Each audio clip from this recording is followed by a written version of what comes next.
Okay, guys, can you guys hear me?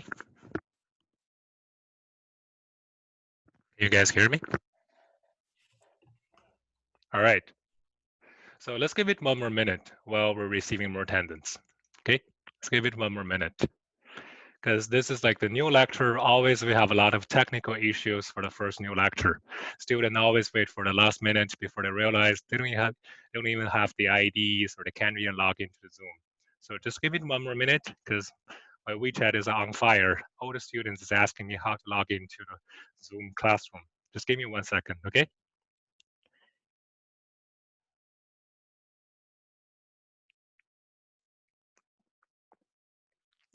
Yeah, generally speaking, Zoom application is fairly user-friendly, right? You don't need a lot of techniques in order to get in. But always, like new student, they might have some problem using Zoom. Just give it 1 more minute or 2 more minutes, okay? Yeah.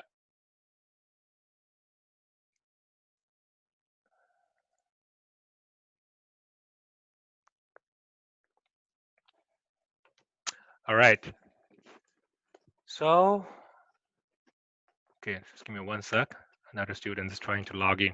Because basically, when you try to log into the Zoom, it's fairly straightforward. As long as you have the URL, there's no password, there's no special tricky things. You click the URL, you should be able to log in, right?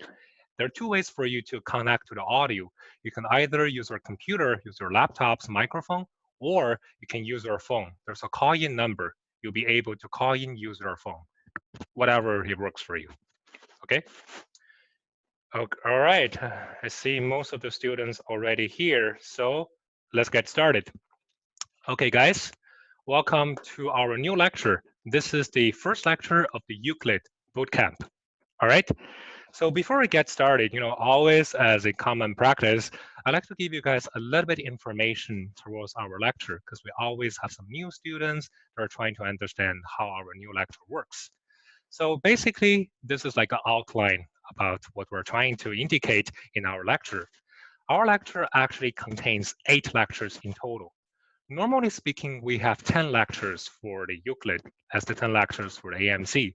But this year, due to coronavirus, a lot of things has been changed. So our schedule has been shuffled. But anyway, even though we have shrink our lecture, we're not going to be shrinking our knowledge. So I'm going to suppress all the entire 10 lectures into 8 lectures. So you guys will have the same information as the regular Euclid bootcamp. So as this is a bootcamp, so basically I want you guys have a little bit background. At least you know how the Euclid works, or you have like basic knowledge we're going to talk about regarding the Euclid most important points. For instance, if you're telling me, hey, Alex, I don't even know what is trigonometry, it might be a little bit difficult for you to catch with us, right? Because we have like 2 different lectures. We have the regular lectures, which will give you more information from like the bottom up, so on and so forth. Well, this is the bootcamp. We're more focused on the most important things. For each lecture, at the very beginning, I want to give you something fairly quick, like the background knowledge, the most important concepts that you need to know for this section. And then we're going to jump to the most important problems in this section, so on and so forth. So regularly speaking, you guys are supposed to have some background knowledge before we can get started. Second part is interaction. Like I keep saying, interaction is always important, always and forever. It doesn't matter you're doing a face-to-face lecture or you're doing a lecture over the phone, over the internet. Interaction is always important. I believe that the lecture can't be like a monologue. It should be a dialogue between all the students and the teacher.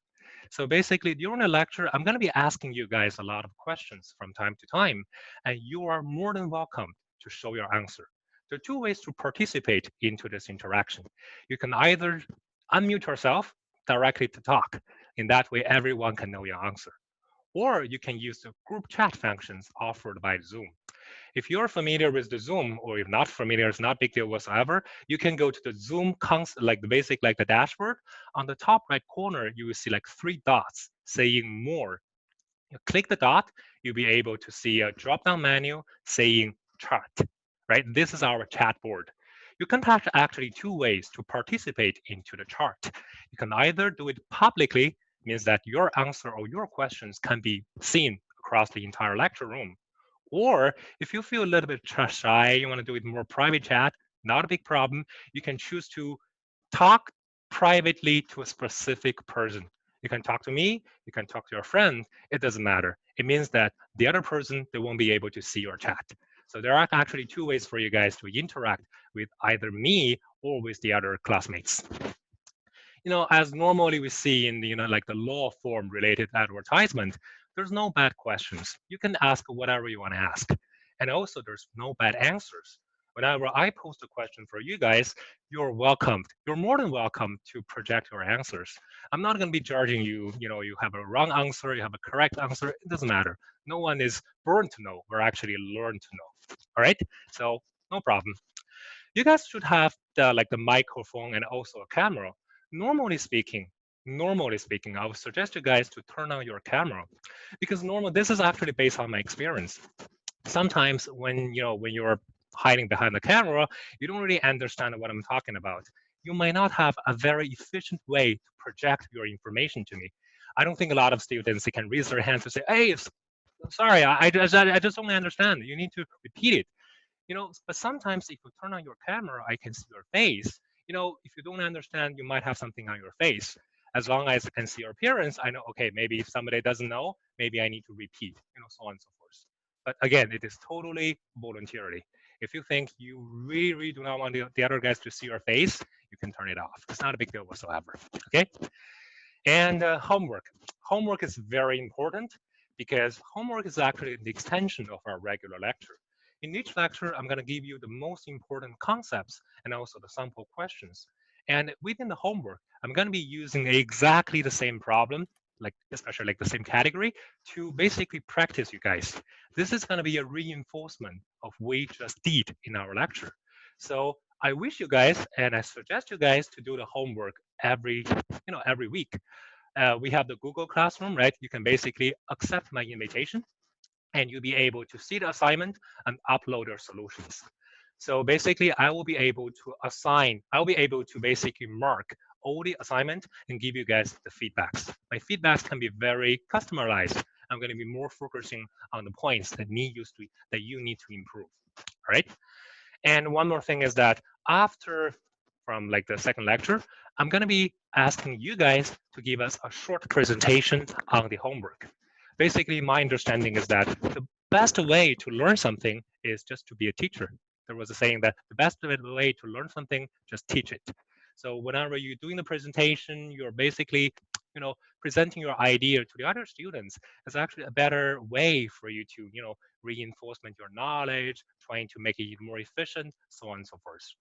And also these days, we keep saying the buzzword, think aloud, right? So if you guys want to go to, for instance, you guys are actually doing the Euclid, I assume you guys want to go to Waterloo, right? Waterloo, like the very good major is actually computer science. So after graduation from computer science, I wish you guys probably want to go to Google, Amazon, our FANG or flag, right? So for those top tier companies, they will have the code interview. So most of the code interview, they won't be giving just like a whiteboard, right? You just do it. No, they will ask you to think aloud. During your presentation, you need to show us how do you want to design the code? How do you want to show your algorithm? If there's a way to do some improvement for the time complexity, so on and so forth, how you would like to do improvement. So everything is more important, especially when you're doing the presentation. So I really wish you guys can take this opportunity to train your presentation capabilities. So these days, we're no longer pretty much everything. You're pretty much hiding in the shabby corner, right? You need to stand out, to show your ideas, make sure everyone, they can know what you're talking about. This is an extremely important capability. I want you guys to basically wrap it up, right? Just take it up. And the last one is language. Yes, as you can see, in our lecture, the major language is going to be in English. And I speak Chinese. I'm Chinese, I speak Chinese, but I'm not even speaking a lot of Chinese. So because I know most of the students are actually born in Canada or in the States. So you might not be so capable like speaking Chinese. But I know there are some other students who are more capable in Chinese. If you do have some problems, let me know, and I'll be able to give you some private tour or something. Just give you some more information what I'm talking about. And also for Euclid, one thing is that it is possible to write an exam in French. C'est possible de faire l'examen en français. Parce que le français pour le Canada, c'est un pays bilingual, right? It's bilingue, right? Alors, c'est nécessaire pour de parler l'anglais en français ensemble. So therefore, Canada is a bilingual country. We need to speak English and French together, especially when you want to do something fairly high, fairly important. Bilingual is very important. Comme je dis en anglais, en particulier, si vous voudrez faire quelque chose plus important, plus, plus important, plus, plus fort, c'est très nécessaire de parler l'anglais et français ensemble. Et aussi, parce que pour moi, j'ai beaucoup de collaborations avec des gouvernements du Canada, les gouvernements de l'Ontario au Québec. C'est pour les présentations des gouvernements, c'est nécessaire to be bilingue. So especially for like the bilingual presentation, I sometimes have a lot of collaborations with the government. So for the presentations in the government level, you need to be bilingual. But for you guys, I want to say like l'anglais, français, English, and French. You can choose whatever you like. But in the long run, I think I'd better suggest you guys to be more bilingual. That's going to be very important for the Canadian students. All right, that's pretty much a short and brief introduction for our lecture-wise. Any questions for me? All good? All right, if all good, let's go to our second part. I want to give you guys some introduction for the Euclid exam. Before we really go to the beef and potatoes, like the real concept, geometry, trigonometry, so on and so forth, let's spend maybe 5 to 10 minutes talking about some of the most important questions we like to talk about, generally speaking. The first one is understanding Euclid. I assume you guys already have some basic understanding for the Euclid exams. Just want to give you a little bit heads up. Euclid exam is an exam which lasts for 2 hours and a half, and it contains 10 problems. For each problem, there are 10 marks. So in total, you're looking at 100 marks. Okay? And for each problem, you barely see only one problem without any sub-problems. Normally speaking, you're going to be looking at 1, 2, 3, A, B, C, 3 sub-problems for a big problem. So this is the way how you'll be able to see this 10 marks can be actually allocated into 3 sub-problems. There are actually 2 types of questions in the Euclid.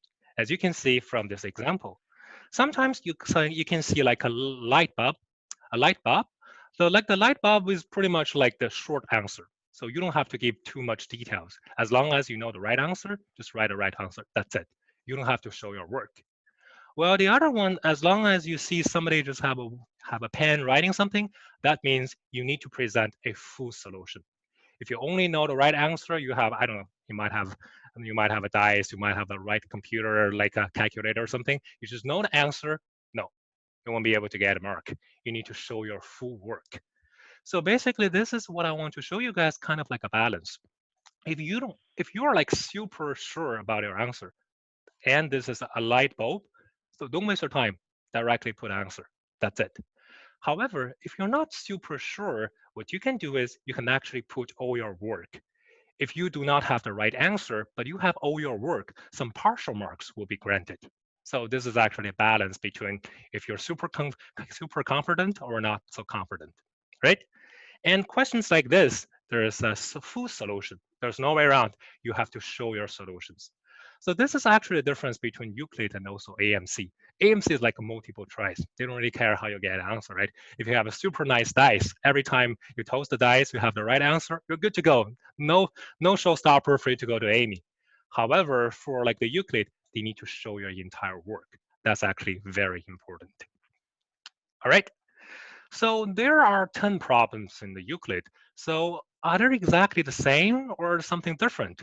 So this actually is the part we'd like to have a quick discussion. For question number 1 to question number 4, they are the easy peasy question. Easy peasy, lemon squeezy, right? That part, you have to do it, and you have to do it right. If you lose marks for the first 4 problems, unfortunately, you won't be so competitive in the Euclid. So that part, try to do your best. Okay, the first problem, you won't afford losing any marks because they're so straightforward. If you don't believe me, let's have a quick look about question number 1. A line has such an equation expression. What is the slope of the line? Come on, you're gonna be kidding me, right? This is not like a math competition. This should be like a problem 101 after you're learning like the line equations. Well, this is Euclid. Unfortunately, whatever you name it, this is Euclid. For question number 1 all the way to number 4, you're looking like a problem like this. Okay, so you can't afford losing any marks. Question number 5 to question number 8, I call them the critical questions. So these are, again, not difficult questions. As long as you take any math competition training, you should be able to take out all those questions. So the most important thing is you want to make sure you don't lose any mark for question number 5 all the way to question number 8. Okay, and this is actually the major focus of our lecture, from number 5 to number 8. And also the last 2 problems, number 9 and number 10, these are considered to be difficult problems. Okay, sometimes they can be really, really difficult, especially for question number 10. So you know what? You don't really have to do all the questions correct in order to be standing out for the Euclid. In the later slides, I'm going to be showing you guys a strategy how to make the balance between all the problems. Back to what I said previously, our lecture will focus from question number 5 to question number 9. For the first 4 problems, too easy, I'll let you guys to figure out. For the last problem, we might give you some examples, but it might not be the focus. Okay? So another question. How much, so we're doing a math competition, we need to know score, right? How much do you need to get in the Euclid? Or somebody keep asking me, what kind of score is considered to be a good score in Euclid? This is more kind of like methodology, because different people have different answers. And people just have the rumors. These rumors have been passed on from generations to generations. And some student doesn't even know the answer before they go to the Euclid. So aujourd'hui, today, let me give you the official answer. Okay? If you want to go to Euclid, you want to go for the certificates, right? Certificates kind of award a recognition of your work. There are actually 2 kinds of certificates. One is the top 5%. The other way is the top 25%. Because Euclid will give you basically all the students, as long as you meet more than 25%, 24, 23, whatever, you will be able to get a certificate. So there was another saying about a score, 25%, they called it the cutoff line. Like in AIME, right? You have a kind of like 5%, 2.5% to go to AIME, so we call it the cutoff line. And scholarship. Assuming guys, if you want to go to Euclid, you want to go to computer science, you want to go to like a lot of computer engineering, software engineering, so on and so forth. So scholarship will be granted based on your Euclid score. Because Euclid is actually created by Waterloo University, so they really want to advertise their own stuff. So scholarship will be granted based on the certificates. All right, so how to know the score about 25% and 5%? Actually, there are 2 ways. To know the 25%, you don't have to do a lot of math. You can just directly go to the Waterloo website. Under the Euclid section, you're going to see Euclid 2019. I'll give you an example for the year 2019. The certificate cutoff is here, 68. Roughly, as long as you can do 7 problems, you'll be able to be the 25%. Bear with me, 27 problems, including a problem like this. Just calculate the slope. So you don't need to be so worried about like this 68 or 70. This will be something fairly straightforward. Okay, then what about the 5%? Okay, Euclid website or like the Waterloo website, they never directly give you the 5%. And you need to do a little bit of calculation before you get to know what is the 5%. Again, in order to know the calculation, you need to refer to the result book. So every year, Euclid or Waterloo is going to release the result book, kind of like the AMC statistics for all those AMC exams, and this is for all the Euclid exams. Okay, so when you read this statistics, it basically gives you all the score. Let's say if your score 100, so you'll be ranked number 1. All the way, if your score 0, then you will be like 20,000 or something. So it means like in total, there will be roughly 20,944 students participating the 2019 AMC exam, Euclid exam. So 5%, just do a quick rough estimation, should give you around the 1,047. So 1,047, the closest will be 1,049. So the score is actually 81. So that being said, in order to get the 5% certificate in the year 2019, you need to be roughly 81, 82, 80, something like that. All right, so that's the way how you find out the 5%. So back to another question, what kind of score will be considered as a good score in Euclid? I gotta say the score varies, right? Every year the complexity will vary, especially for this year, like I told you guys previously, because the AMC has been canceled. 2020 AMC has been canceled. So a lot of Asian students, especially like the Chinese student, they wouldn't get an opportunity to take the AMC. So a lot of them has already rushed to Euclid. So unfortunately, I think for this year, Euclid might be a little bit more difficult than the other, okay, than the previous ones. So that being said, like the cutoff line might be changed. But generally speaking, if you're not so squeezy about what is the 5%, what is 25%, 80 will be considered to be a very good score for Euclid. 80 will be considered to be a very good score in Euclid. All right. So talk about so much things. We need to have our strategies. How you want to stand out? What is the strategy for our Euclid exam? So like I said, question number 1 to question number 4, no brainer. You got to do them right. You got to do them ASAP. Question number 5 to question number 8, which is the focus of our lecture. I want you guys to minimize your efforts. To minimize your error. Try to have pretty much 100%, 95% of the entire scores. So this is doable. Trust me, this is totally doable. Well, for question number 9, I suggest you guys, you can do question A part and part of the B part. The B part can be easy, can be kind of like a complicated, but you don't have to do them all. Part of the B part will be good enough. And that's going to give you roughly 3 to 5 scores. And for question number 10, trust me, only do the A part. Don't even waste your time for B and C, because our ultimate goal is not to let you guys to be 100 score in Euclid. Your top score, your top goal is going to be having the top 5%. All right. If that's the case, question number A and the like A part of question number 10 is more than enough. That being said, you're going to have roughly 2 to 3. So trust me, even though this is question number 10, the A part is actually very straightforward. Okay, because their complexity is actually going up like this. So B part, C part can be challenging, but A part is kind of like given. All right. So with all those information, you're actually looking, this is 80, right? And this is 3 to 5, 2 to 3. You're looking at roughly 85 to 88. Trust me, if you can make it, there will be no showstoppers. No one can block you, no one will be able to block you to go to Euclid and even got a scholarship. Okay, so that's our ultimate goal. Talking about how to arrange your time, these days, time management is always more important. You can't give the same thing to same problems, right? Like the same focus, the same efforts, the same problems. So what you can do is, this is my suggestion. For the first 8 problems, which is our focus, you need to put roughly 1 hour 45 minutes to wrap it up, plus 15 minutes trying to do review. Okay, because you want to make sure all the numbers you're putting there is the correct number. So roughly speaking, you're spending 2 hours talking about the first 8 problems, the most focused one, the most important ones. And then 30 minutes, just give a try for the last 2 problems. 30 minutes should be way than good enough talking about the question 9, question 10, only the A part or part of the B parts. Okay, so that's the way how you can do the time management.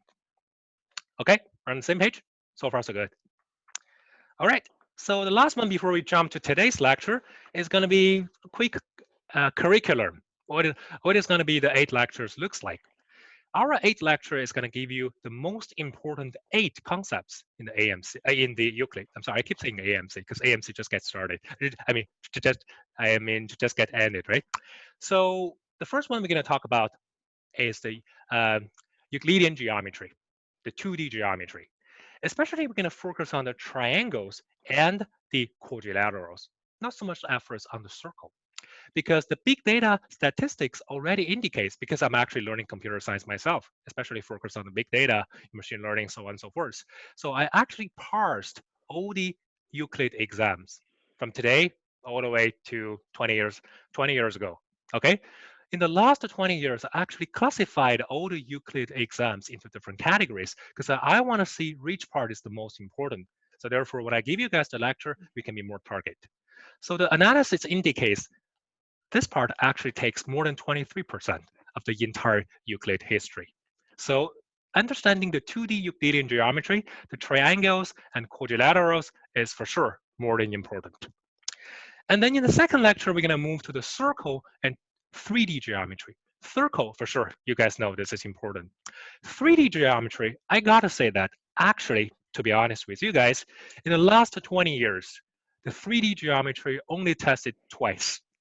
So it's not so important, not at all, right? However, I don't want to take the risk because this year, I believe Euclid might be a little bit difficult. So that being said, maybe, just like the AMC, they try to test you something a little bit more, a little bit cross the line. Like, can't cross the line too much, right? A little bit beyond our regular expectation. So there's only two problems, right? So it won't take up too much of our time. We're going to give you some ideas about the 3D geometry, but this is not super, super important. And then the coordinate geometry, 14%. If you do a quick calculation, you add up the first three categories together, you're going to find out all the geometry parts in Euclid is almost 50%, 45%. So I think that also makes sense why Euclid is actually named after Euclid, right? Euclid is like geometrist. So that being said, Euclid has a huge focus on the geometry. So the geometry is very important when you really need to put a lot of focus on the geometry while you are preparing the Euclid-related exams. And then we're going to go to the equations and equations. Previously, Euclid liked to test you the equation, but these days, gradually, they are shifting their emphasis from equation to equations, especially focus on the logarithm and exponent. Every single year, you will see such a problem, and there's no way around. Every single year, you're going to see a logarithm and the exponents related problems. Basically ask you to solve the equations. And then we're going to go to trigonometry. And we're going to go to the sequence and series, counting and probabilities. The same thing as AMC. Every year, they're going to test you one problem or even two to three problems for the counting and probabilities. So try to hold tight for the counting and probabilities. And the last one will be the number theory. This part, I think you guys can be more calm down. The number theory in the Euclid is way straightforward compared with AMC. So I keep saying this is not even a number theory in Euclid. This is more like the numbers, because there's no theory will be tested in the Euclid. When we were talking about AMC, we talked about the Fermat's letter principle, the Euler's torsion formula, the Chinese remainder. Especially for this year, AMC tests you the Chinese remainder, right? The Chinese remainder a lot, regardless for 10 and for 12. But for Euclid, you can be 100% for sure. There won't be any of this. The only thing that Euclid will test you under the number theory umbrella will be the factorization. As long as you know how to do the prime factorization, basically figure out how many factors, you are 100% good to go. So that's pretty much what we're talking about for the Euclid. So if I add everything together, we're looking at roughly 95%. So there are still 5% miscellaneous, something like inequalities, something like some logic-related problems, some application problems, so on and so forth. But that are not as important as these 8 very important categories. So hopefully we spent almost like half an hour to give you guys a basic background of our lecture and about our basic topics. You guys have any questions for me? All good? Okay, perfect. So it's all good. So let's go to today's lecture, the Euclidean geometry, especially focus on the 2D geometry. We're going to focus on the trigonometry and the quadrilateral parts. Okay, so as a common practice, before we jump to the problems, I really like to give you guys a quick summary, the most important concepts that you guys need to know for the geometry part. So the first part you need to know under the geometry is actually the famous Pythagorean theorem, something we learned from our kindergarten, right? A squared plus B squared equals to C squared. Okay, Pythagorean theorem, you guys think it's so easy, but Euclid tested from time to time. I don't know why, but they really loved Pythagorean theorem. It's a very straightforward one, but you guys need to know. In a right triangle, these are the three relations. These are like the relationship between the three sizes. The second part we're going to talk about is the congruence and similarity. right? Especially for the triangle as well. Two triangles, they can be congruent to each other. They can be similar to each other, right? So let's talk something about congruence. How you can decide, how can you determine two triangles? They are congruent to each other. You have the three sides, right? Size, size, size. The three sides are exactly the same. Okay, these two triangles will be congruent to each other. Or angle, side, angle, right? Two angles and their included side. So they will be able to be congruent. Side, angle, side. Two sides and also their included angle are equivalently the same. So these two triangles will be congruent to each other. Angle, angle, side, right? Two angles, one side. Because these two guys are pretty much the same because like the total sum of the three angles will be 180 degrees. As long as you know two, you'll be able to know the third one, right? And especially for the right triangles, you don't have to know too much. We have the HL, right? As long as you know the hypotenuse and also one of the legs are correspondingly the same. So these two right triangles will be congruent to each other. Okay, is it good? So long story short, for all the congruence related determination method, at least you need to have one side, right? At least you need to have one side. All right, then what about the other one? Similarity. It's pretty much the same. Similarity, you can have three angles or even two angles, right? Like I said, the total sum is 180 degrees. As long as you know two, you know the other one. Then what about three sides? Yeah, three sides, still good. The three sides are proportional to each other, so these two triangles will be congruent, will be similar to each other. But trust me, according to my big data analysis, in the last 20 years, you never see a problem using the three sides. Okay? In Euclid, most of the time, you'll be using the angle rather than the side. So the angles are way more important than the sides. Okay? When you see a problem, always try to find the icebreaker from the angles perspective, not from the sides perspective. What else? Side, angle, side, right? And this is pretty much the same thing as long as you already know two angles, you don't even have to know the side, right? So similarities determination rule are more loose compared with the congruency, right? Again, for the right triangle, still have a special thing for the right triangle is the HL, right? The hypotenuse and also one of the leg, they're proportional and you'll be able to take it out. All right, when do you find the similarity? At what kind of patterns you'll be using the similarity? We have already talked about this in the AMC. I think we give you guys roughly 9 different patterns, how to find the similar triangles in the AMC. But for Euclid, don't waste your time. There are only 2 types, super straightforward. One is the pyramid shape, right? As long as you have a triangle, you have 2 sides parallel to each other, and automatically you will have 2 triangles which are similar to each other. We call it the pyramid side, the pyramid shape. The other one is like this. These 2 sides are parallel to each other.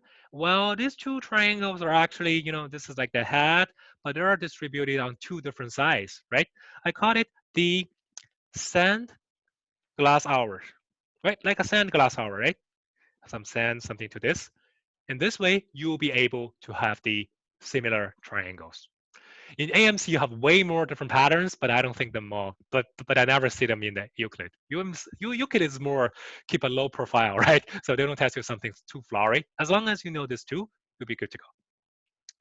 And one more thing is the right triangle. If you have a right triangle and you have a latitude on the hypotenuse, then automatically you're going to have a bunch of pairs of similar triangles, right? Triangle number 1, number 2, and the big triangle, I call it number 3. All of them are actually congruent to each other. Is that right? And based on this, actually, you have a very important theorems that you need to know. It is actually called the First Cosine Law. Are you guys familiar with the first cosine law? This is something very important. Euclid does not really ask you to know this because even though you don't know this, you can actually try to figure out by using the hard calculation. But if you know this, it can actually save you a lot of efforts. So I'm just gonna be giving you guys what is the first cosine law.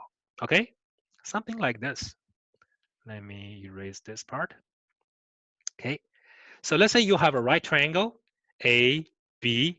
So the total one will be C. I call this is D, E, F. Just try to give you a denotation for all the sides. Then automatically A squared will be equal to E times C, right? B squared will be equal to F times C. And the D squared will be equal to E times F. Is that right? So this is the first cosine law. It's fairly straightforward for you to remember. A squared will be equal to here times here. So what is here? Here you can take it as like a shadow. Let's say I have a lot of lights taken from here. This is the sunlight. So you can take it as a bar, for instance. So the bar under a sunlight will have a shadow, right? Kind of like a shadow. So the perfect square of the bar itself will be shadow times the entire hypotenuse. And they're exactly the same thing on the B side. And the one in the middle is that, you see, there's a bar standing here. Yeah, we know, like a couple of days ago, you'll be able to put your broom there, right? It's like NASA said, right? A special day, you can put your broom there, right? So that being said, actually, you have two shadows, here and here. So D squared will be the multiplication of the two shadows. So this is, we call it the first cosine law. Or in Chinese, we call it 摄影定理, shadow theory, something like that. 摄影定理. All right. So one more thing before I move to the other part is that similarity. Similarity. So we're super familiar with the basic properties of the similarity. All the sides are proportional, all the angles are the same. But trust me, Euclid doesn't test this too much. What Euclid loves to test you is something like this. If two triangles A, B, C, A prime, B prime, C prime, they're similar to each other. So the area ratio, A prime, B prime, C prime, of these two triangles will be the similarities ratios perfect square. Is that right? Areas ratio should be the size ratios perfect square. We can actually expand this knowledge. If the question is asking you for the volume ratio will be this ratio's cubic, right? Is that right? So we're actually talking about from one-dimensional to two-dimensional to three-dimensional problems, right? But I don't think they will test you for the volume, at least not for Euclid, maybe for AMC. But this part is extremely important. Whenever you see two triangles that are similar to each other, your first reaction will be the area, the ratio, will be the perfect square of the side ratio. Okay? So next part I think is important is you need to know the basic properties about the isosceles triangle and the equilateral triangle. These are the basic information. I don't think I need to unfold too much. And also calculate the area of the trapezoid, the area of the trapezoid. Okay, these are the basic information. Number 4 is actually something very important in Euclid and also in AMC as well. Area method. Okay, so if you can recall previously, I told you that for the Euclidean geometry, 2D geometry is actually taking roughly 23%, right?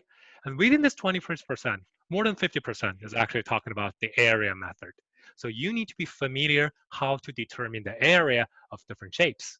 Normally speaking, they'll focus on the triangles and the quadrilaterals. And even not the regular quadrilateral, not like the common quadrilaterals in the street, not like a random quadrilateral. It should be either trapezoid or some special shapes.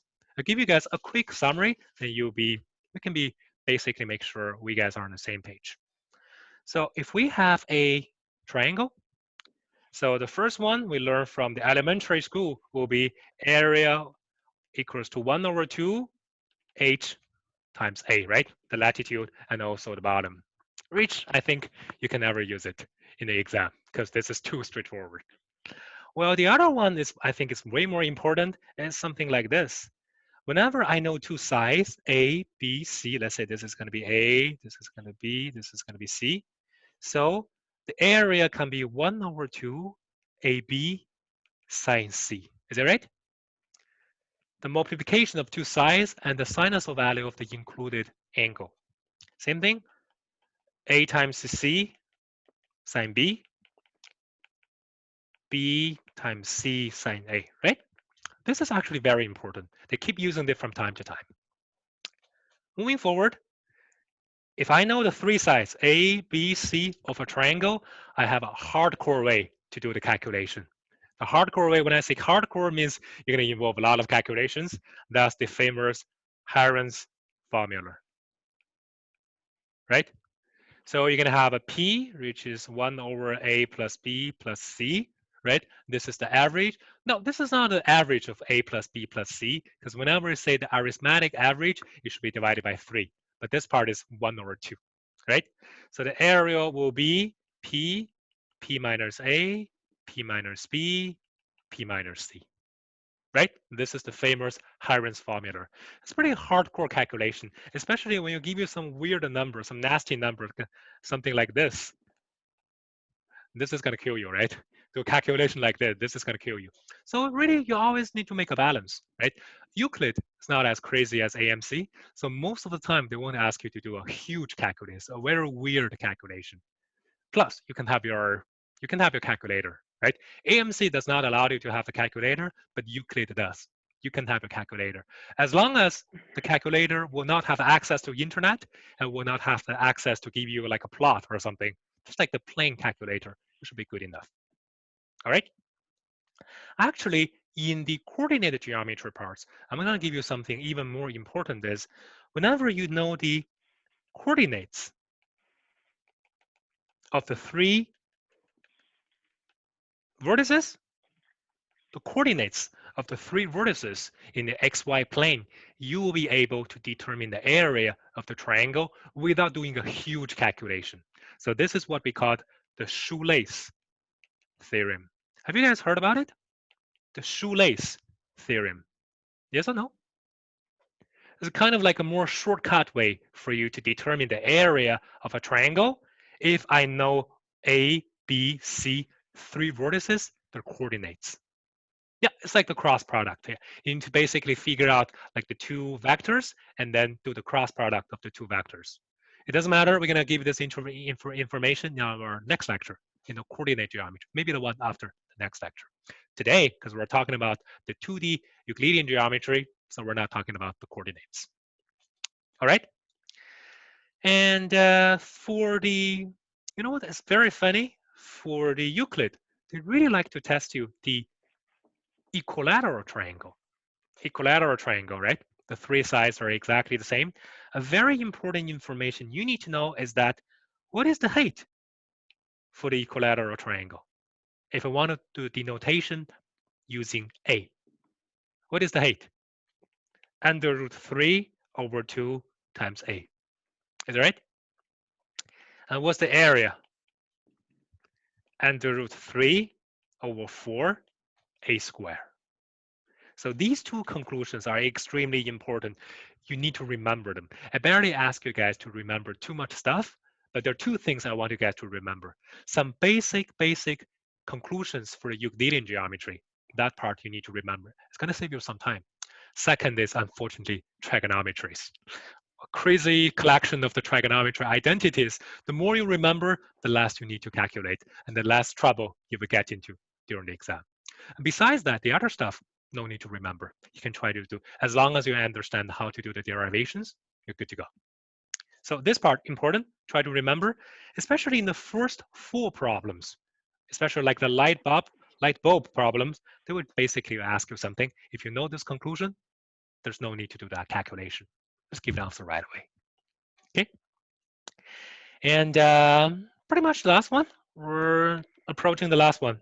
This is way easier compared with AMC, right? AMC, we spent almost 1 hour talking about all the important concepts for the Euclidean geometry, but Euclid is kind of straightforward. The sine law and the cosine law. So the sine law, basically, if you have a triangle, A, B, C, A over sine A, B over sine B, C over sine C, right? They will be equivalent to each other. Who can tell me what is that? Everyone equals to what? What is the value for this? A over sine A, B over sine B, C over sine C. Okay, 2R, right? And what is R? R is the radius of the circumcircle, right? R is the radius of the circumcircle. All right, so this is pretty much sine law. Cosine law.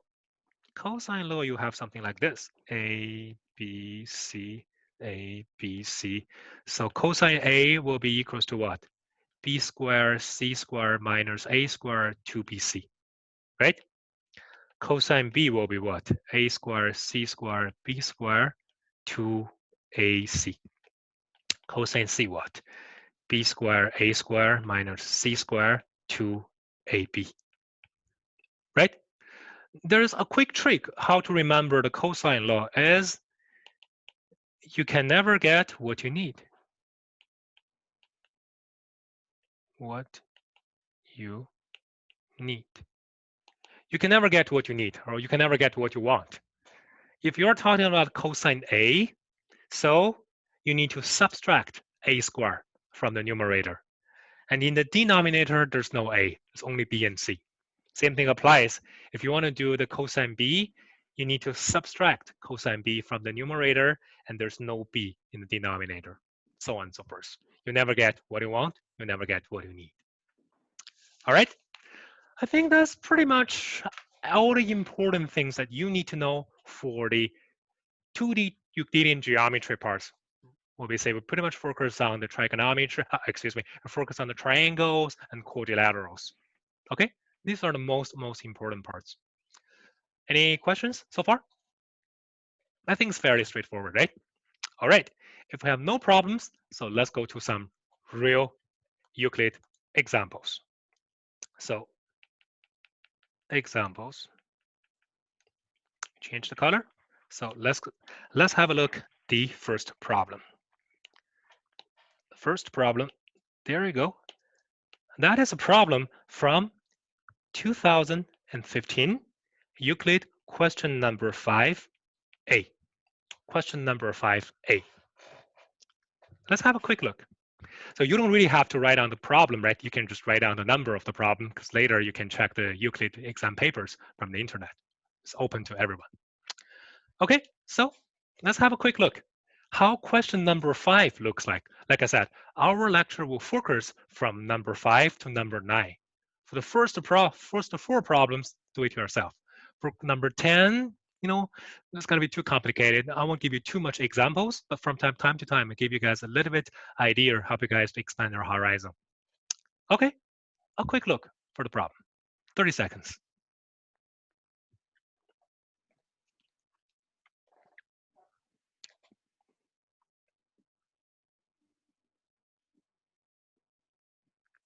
And by the way, if you have any questions, you can just basically raise it up either from from the audio, or you can use the group chat. Because while I'm actually doing the lecture, I'm monitoring the group chat all the time. I might not be answering you on the spot, but I'll come back to you. Okay, so any problem, just raise it there. Okay, see the problem.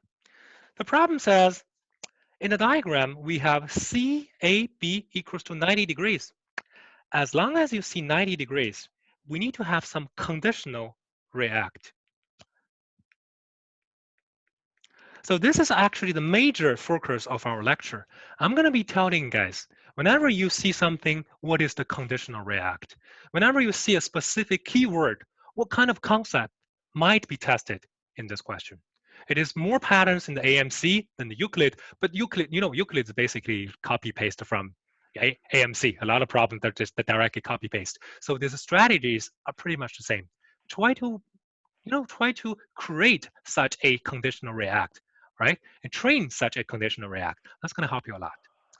As long as you see a right triangle, your most important conditional react will be the Pythagorean Theorem or the similarity. Okay, so these two parts, as long as you see the right triangle. Point D is on AB and point E is on AC, blah, blah, blah, so that AB is equal to AC is equal to DE. Okay, BD is 9 and EC is 8. So the question asks you, please determine the length of DE. Okay, normally speaking, this is also a conditional react. Conditional react. In the future, I'm just going to say CR, okay? Conditional react. Later, when you guys go to computer science world, CR stands for the change request. When like the business analyst to give you new requirements, you want to have some change, CR stands for the change request. Okay, but here's conditional react. So normally speaking, as long as the question asks you to determine something, we just let DE equals to X. Okay, you want me to determine something, I'm just going to be able to give you this right away. So X. So this is 9. This will be 9 minus X, right? This is X. This is B. Oh, sorry. X minus 9. Just give me 1 sec.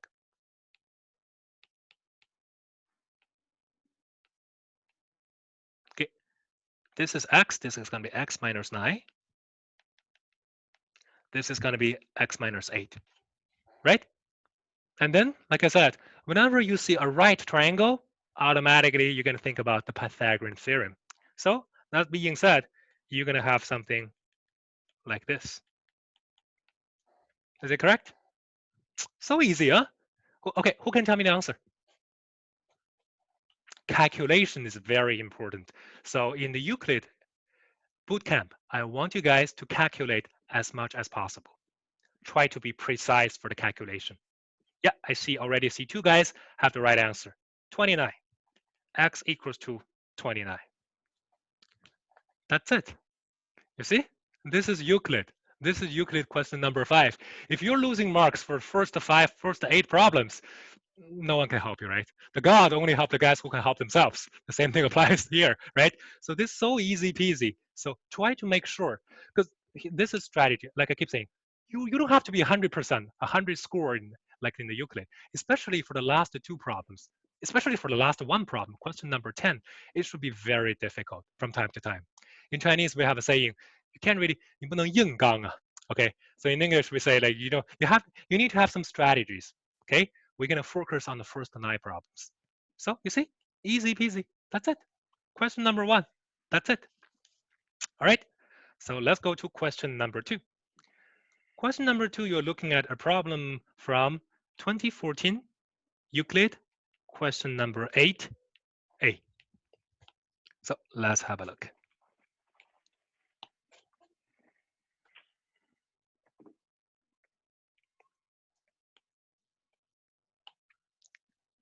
Okay, 30 seconds, read the problem. Another good part is the Euclid problem, talking about like the wording is kind of more straightforward compared with AMC. AMC sometimes like give you a long problem. Even the grammar is kind of like, it's pretty weird. You're really gonna read it several times to make sure what they're talking about. But Euclid is used the plain English. It's pretty short, very understandable. Let's have a look first.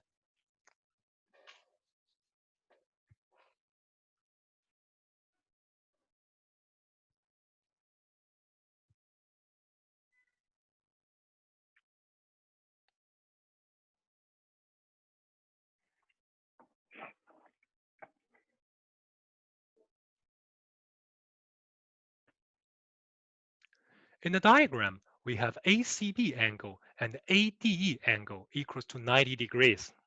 Okay, like I mentioned, as long as you see 90 degrees, you might be using the Pythagorean theorem, right? You might be using the Pythagorean theorem. If you have AB equals to 75, BC equals to 21, AD equals to 20, and CE equals to 47. So the question asks you to determine what is the exact length of BD. See, BD is not even presented. I'm gonna connect BD. Okay, I need to determine the length of BD. You know, when you're trying to determine something, like I said, you need to basically put as x, right? I need to determine what is the value for x. Normally speaking, when you try to determine a length of a side, normally you need to put them into a triangle, right? You can't just do anything in the middle of nowhere. You need to put them into a triangle. So BD is actually located in this triangle, A, B, D. I already know that AB equals to 75, AD equals to 20. The question asks me to determine what is the value for BD. So the first reaction, who can tell me? What is the first reaction? What kind of technologies you know in order to determine the side length BD? Who can tell me? Cosine law, right? It's quite understandable, right? Cosine law, okay? In order to do the cosine law, so the million-dollar question becomes, I need to know the cosine value of BAD, angle BAD, right? Cosine value of angle BAD, I don't think I can calculate them right away, right? But just have a quick look. I already have two triangles. This triangle is a right triangle. This triangle ADD is also a right triangle. Whenever you have a right triangle, you will be able to determine some cosine values for sure, right? So intuitively, let's say this is 1, this is 2. There's two angles, BAC, EAD. These two angles, I think it's fairly straightforward for you guys to determine the cosine value, right? As long as you know the cosine value, you just basically to use a two angles sums cosine value. You'll be able to determine the total the cosine value of the total angle. Is that right? So this is way how you do the thinking. Every single step you have a reasoning. It's not like, okay, because I know the solution, let's go for it. So all the analysis, you need to have this, like the rationale behind it. Okay, now we have something like this. How are we going to do the writing? This is a very important part in our lecture. I need to show you guys how to do the writing. Okay, you don't have, if you check the official solution for Euclid, forget about it. This is not like a simple, this is more like an essay, right? It's a huge, if not to say you think about a problem, you just copy paste the problem in 2.5 hours. I don't think it is possible, right? It's too long-winded. You're going to be brave, but you can't be too brave. If you're too brave, you're going to be losing some marks. So I'm trying to show you guys a little way how to make it more brief while make sense for the teachers. Okay, so let's have a quick look. For this problem, okay, I'm just gonna erase all the parts. So therefore, I will be able to put all my solutions in a very straightforward way. Okay, so basically the question asks us to determine the value for BD, right? BD. We know the cosine law. BD square equals to AB square plus AD square 2AB AD cosine BAD, right? That's pretty much. We know AB. We know AD. AB, AD. We don't know BAD. Okay, doesn't matter. In triangle ABC, AC will be equals to AB square minus BC square. Is that right? It's the Pythagorean theorem. Like I said, as long as you see this right triangle, you must be able to do the Pythagorean theorem. So that one equals to 72, right? AB equals to 72. AC equals to 72. AB equals to 75. So with these two conditions together, you see, I use the curly bracket. These two conditions together, I will be able to determine cosine BAC equals to what? 72 over 75. Is that right? 72 over 75. Same thing. in triangle AED. AE will be equals to 72 minus 47 will be equals to 25, right? Because you have already calculated out the value for AC, so AE will be just basically AC minus 47, okay? So therefore, ED can be written as 25% square minus 20 square, which is 15. Is that right? Within these two information together, you will have cosine EAD equals to what? 15 over 20 over 25, right? 20 over 25. These two guys together, you already know the cosine BAC, you already know the cosine EAD, so you'll be able to figure out cosine BAD will be equal to cosine BAC plus EAD, right? Is that right? What is that? What is the value for cosine BAC plus cosine EAD? Who can tell me the value for cosine alpha plus beta? It's cosine alpha, cosine beta minus sine alpha, sine beta. Is that right? Yes or no? Just a quick thing. Cosine alpha plus beta, or cosine A plus B, doesn't matter. Cosine alpha, cosine beta minus sine alpha, sine beta, right? So that one will be equal to cosine BAC, cosine EAD minus sine BAC, sine EAD. You already know the cosine value. It's so easy for you to determine sine value, right? There's a little bit of calculation. So I don't have to really do all the calculations. I'm just going to give you an answer, 3 over 5. Okay, 3 over 5. So this is the cosine BAD. You see? This part is waiting for the cosine BAD. I put these two parts together. Is that right? I put the second cosine BAD value into the first equation. I will be able to have BD square equals to 75 square, 20 square, minus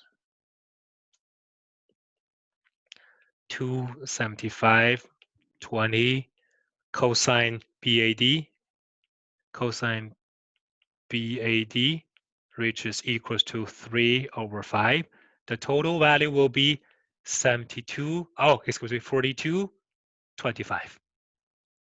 So therefore, BD equals to 65. You see?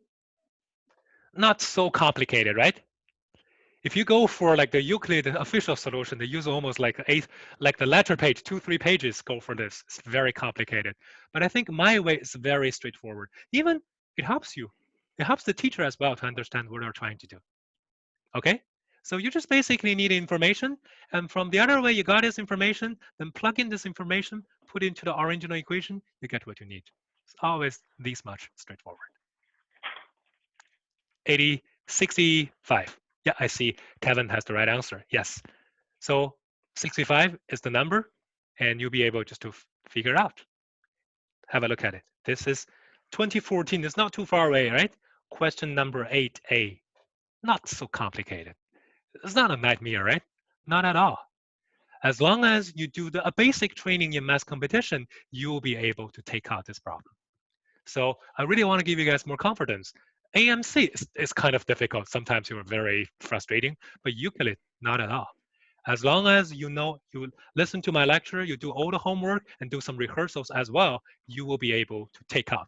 Go to 80%, not 80%, like 80 scores. 80% is, that's gonna be too bad, right? And that's like 80 score should be pretty much no problem. But you wanna make sure your calculation should be correct. Okay, so far so good? Let's go to another problem. Let's go to a problem, question. You see, for this, okay, just before we move forward, You see, for these two problems, we both use the Pythagorean theorem, right? Pythagorean theorem is actually pretty much all over the place. We have a problem number 5. We have a problem number 8. So moving forward, I want to give you another Pythagorean theorem problem, number 9 problem. Let's have a look how the number 9 problem looks like, but still using the Pythagorean theorem. This is going to be 2004, question number 9.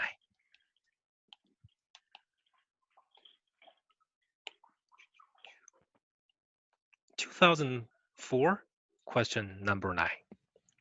Let's have a quick look. 20 seconds, 30 seconds. Read the problem first.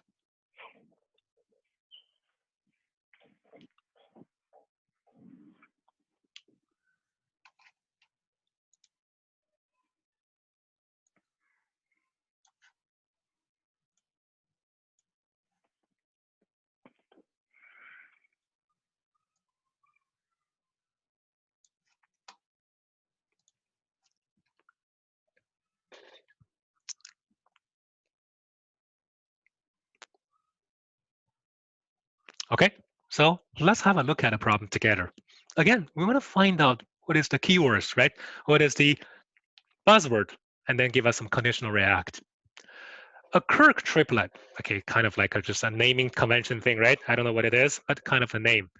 A Kirk triplet is a triple of x, y, z of integers. Okay, integers, this is a very important buzzword. As long as you see integers, it might be conditional react. It might be related to the number theory. Integers. Normally, they won't really give you integers. As long as it's integers, it might be a number theory. Again, in the Euclid, number theory is nothing but a prime factorization. So it means that maybe during the calculation process, you need to figure out some prime calculation. Maybe. There's no guarantee, right? Maybe. Okay, such that x is greater than z. Okay, nothing really special. Z is a prime number. You see? It really reinforces what you just mentioned, what you just seen, right? A prime number, for sure, this problem will be a discussion for the prime number, factorization, so on and so forth. So let's have a look. And there is a triangle, ABC, with AB equal to AC equals to X. This is going to be what? Isosceles triangle, right? Isosceles triangle. You need to know some basic property, right? Like the latitude for the bottom will be also be the median, will also be the bisector, and also, all the properties back, basically all the 3 lines, they're superpositioning all together, right? That's the basic property for the isosceles triangle. BC is equal to Y, and the point D is on the BC such that AD equals to Z, and ADB equals to 60 degrees. Okay, 60 degrees. Normally, whenever you see 60 degrees, your first reaction may be something like sine 60, cosine 60, something like that, right? You might be talking about something. Otherwise, how come they give you 60 degrees? It might be something doable using calculation.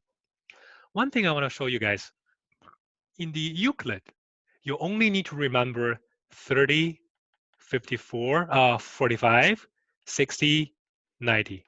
That's it. Talking about the specific trigonometry values, these guys are good enough. You don't have to remember 15 degrees, 18 degrees, 36 degrees, 72 degrees, like you guys need to remember for AMC. Euclid, just forget about it, okay? Just try to remember the basic ones. We're good to go. All right? Okay, so this is pretty much all the information given by the question, okay? So let's go to question A. Question A is, like I said, you need to do it right during the exam, because question A and part of question B in the Euclid, you need to do it right. Talking about question number 9, okay? So question A, find the Kirk triplet with x equals to 7, z equals to 5. So that being said, this part is going to be 7, this part is going to be 5. Your goal is trying to determine what is the value for y. Is it doable? I think it's quite doable, right? It's not something so complicated. You need to have the confidence. Question number A should be fairly straightforward. Like I said, as long as you see the isosceles triangle, most of the important properties you know is like the bisector, the median, the latitude are all together. Plus, you know 60 degrees. 60 degrees, like I said, the conditional react tells you sine, cosine. But sine, cosine, you need to have a right triangle, right? If there's no right triangle, how come you have the sine, cosine thing? So very intuitively, you want to make the height for the bottom. So that being said, the height will also be what? The median, right? The height will also be the median. And if this is 5 in triangle A, let's say I just want to give a name, maybe E. In triangle ADE, right? It is fairly straightforward to determine what is AE, right? AE should be 5 over sine 60 degrees. Is it right?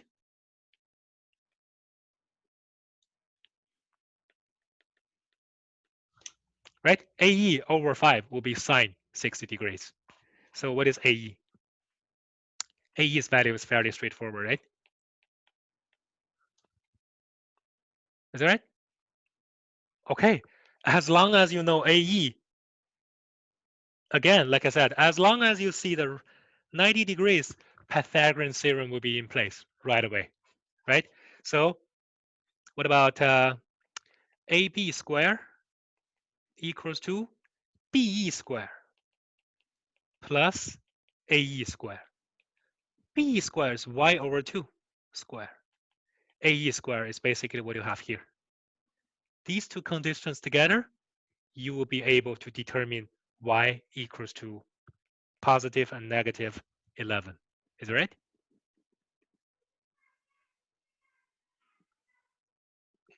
Fairly straightforward, right? Maybe I need to let you guys do the calculation, right? So I just directly gave you 11. So next time I'll let you guys do the calculation. Calculation is very important. Of course, minus 11, you don't have to take it. Therefore, y? Therefore, y equals to 11. So the question asks you to determine the triplet. So the triplet will be 7, 11, 5. 7, 11, 5. This is A part. Like I said, so easy. You have to do it right. There's no way around. Okay? Let's go to the second one. According to our strategy, you need to know some of question B part. Some of them, not necessarily all of them, but some of them. So the question says, determine all other Kirk triplets while Z equals to 5. Z equals to 5. Let's have a quick look. I'm just going to rewrite. This is the B part. So this is how you're going to have right here. I'm just going to rewrite it, make sure we're on the same page.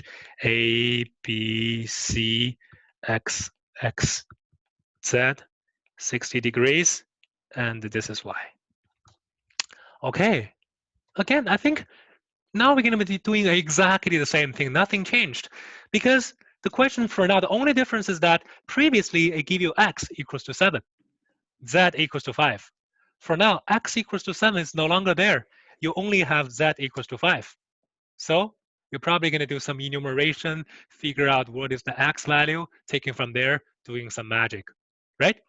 But essentially, I think the strategies are exactly the same. You're going to be doing exactly the same thing, right? You're going to have the same thing. So this is going to be Y over 2. This is going to be Z over, right, sine 60 degrees. You're going to be doing exactly the same thing as you did before without any hesitation. So here you're going to have x squared equals to y over 2 squared plus z squared. Z is the part you just have here, like this. Now you just have, previously you have one variable, you'll be able to just determine what is the value for x. For now, you just have two variables, but it doesn't matter. You have 4x squared equals to y squared equals to 75. 4x squared minus y squared equals to 75. Okay, trust me, this is another very important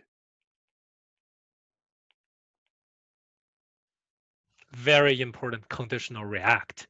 That is, as long as you see something like this, what are you going to do? Let me ask some students if you know this already. We talk about it millions of times in our AMC bootcamp. Whenever you see something like this, what are you going to do? A difference of the square and then the factorization, right? A difference of the square plus the factorization. So this is like a common practice. Conditional react. Whenever you see something like this, a square minus b square, a plus b, a minus b, and then factorization.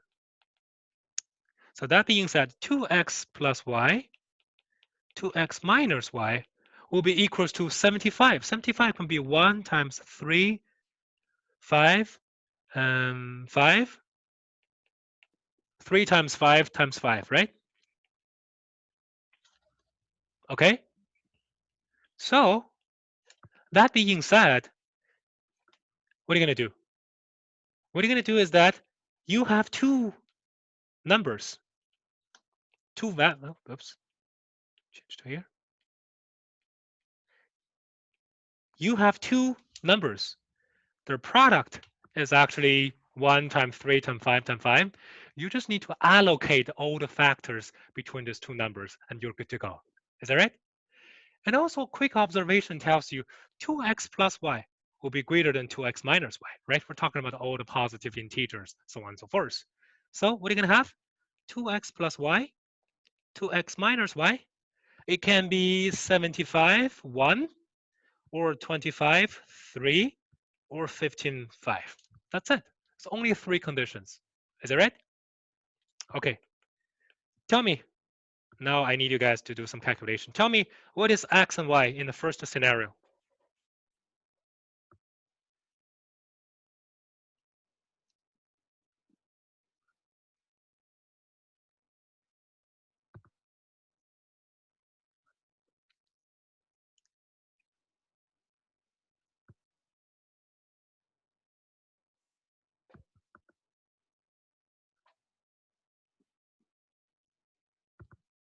And what about the other guys?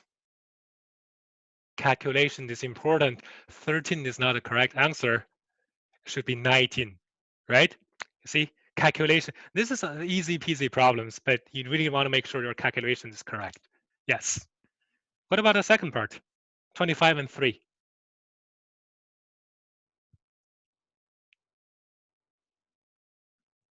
Yes.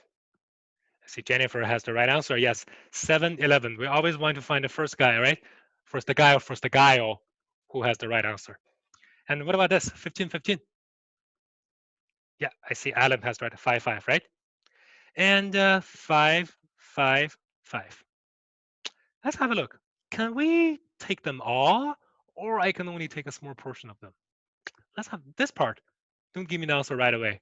Let's have a quick look. The question says x is greater than y. Okay, x is greater than y, so it means that this part I need to get rid of it. So these two parts are the answers.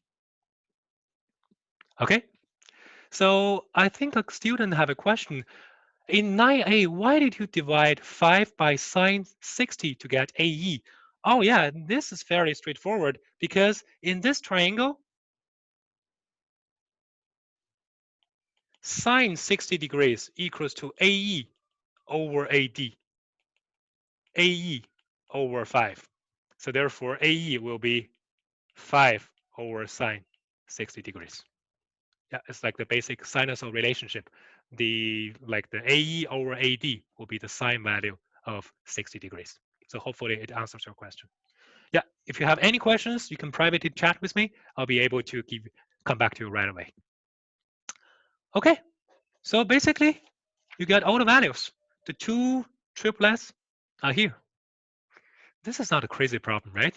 You should have basically figured out fairly quick. So this is actually the B part. So some student asked me, how do you get 4x squared minus y squared? This part, you just basically do this calculation. You basically times 4 on the two sides of the equation, get rid of all the irrelevant stuff, you get this. And this is a fairly straightforward simplification. You times 4 on the two sides of the equation, we're good to go. Okay, all good, right? Now let's go to the C part. You are not supposed to do the C part during the exam, but in our lecture, I'm going to be showing you guys how to do the C part. The C part says that determine the Kirk triplet for which cosine ABC is as close as to 0.99 as possible. This is kind of a little bit vague, right? Because they didn't really ask you to have a right value, but something as close to 0.99 as possible. So again, like I said, when I see the problem, I keep saying ABC 3 problems, they must be related, right? They can't be ABC randomly 2 problems, no one talk to each other. There must be something similar you get from A, from B, will be able to guide you from C. So you see, the only difference you see, at the very beginning in A, they give you 2 values. In B, they give you 1 value. In C, there's no value. You just, everything is changing, you just need to figure out what is the right value.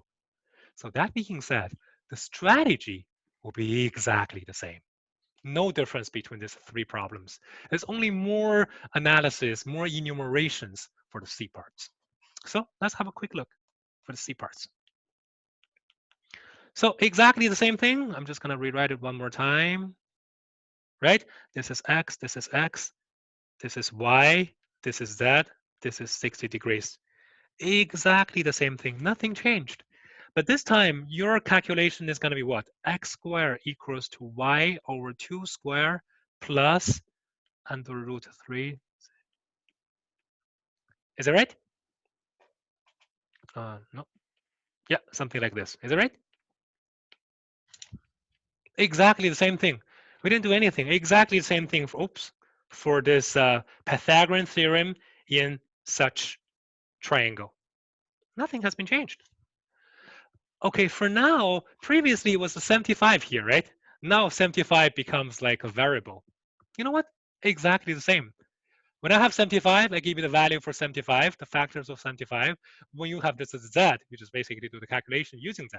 It's not a big problem whatsoever. So let's continue. So that's going to be what? 4x squared minus y, 3z squared. 2x plus y, 2x minus y. You want to find out the prime factorization for 3zy, right? 3 times z times z. Exactly the same thing. 2x plus y, 2x minus y, they can be 3z squared. This one can be 1, right?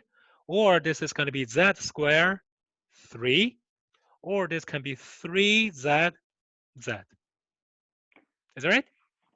So people ask me, hey, Alex, how come you think 3 will be lesser than z squared? Because we know this one will be greater, right? Because the question at the very beginning tells you z is a prime number. The minimum prime number is actually what? 2. 2 squared will be greater than 3. So that's the reason, that's the reason I put it here. Okay? So the same thing, you need to determine what is x, what is y, what is z. So I'm just going to give you all the values. 2. It needs some calculation.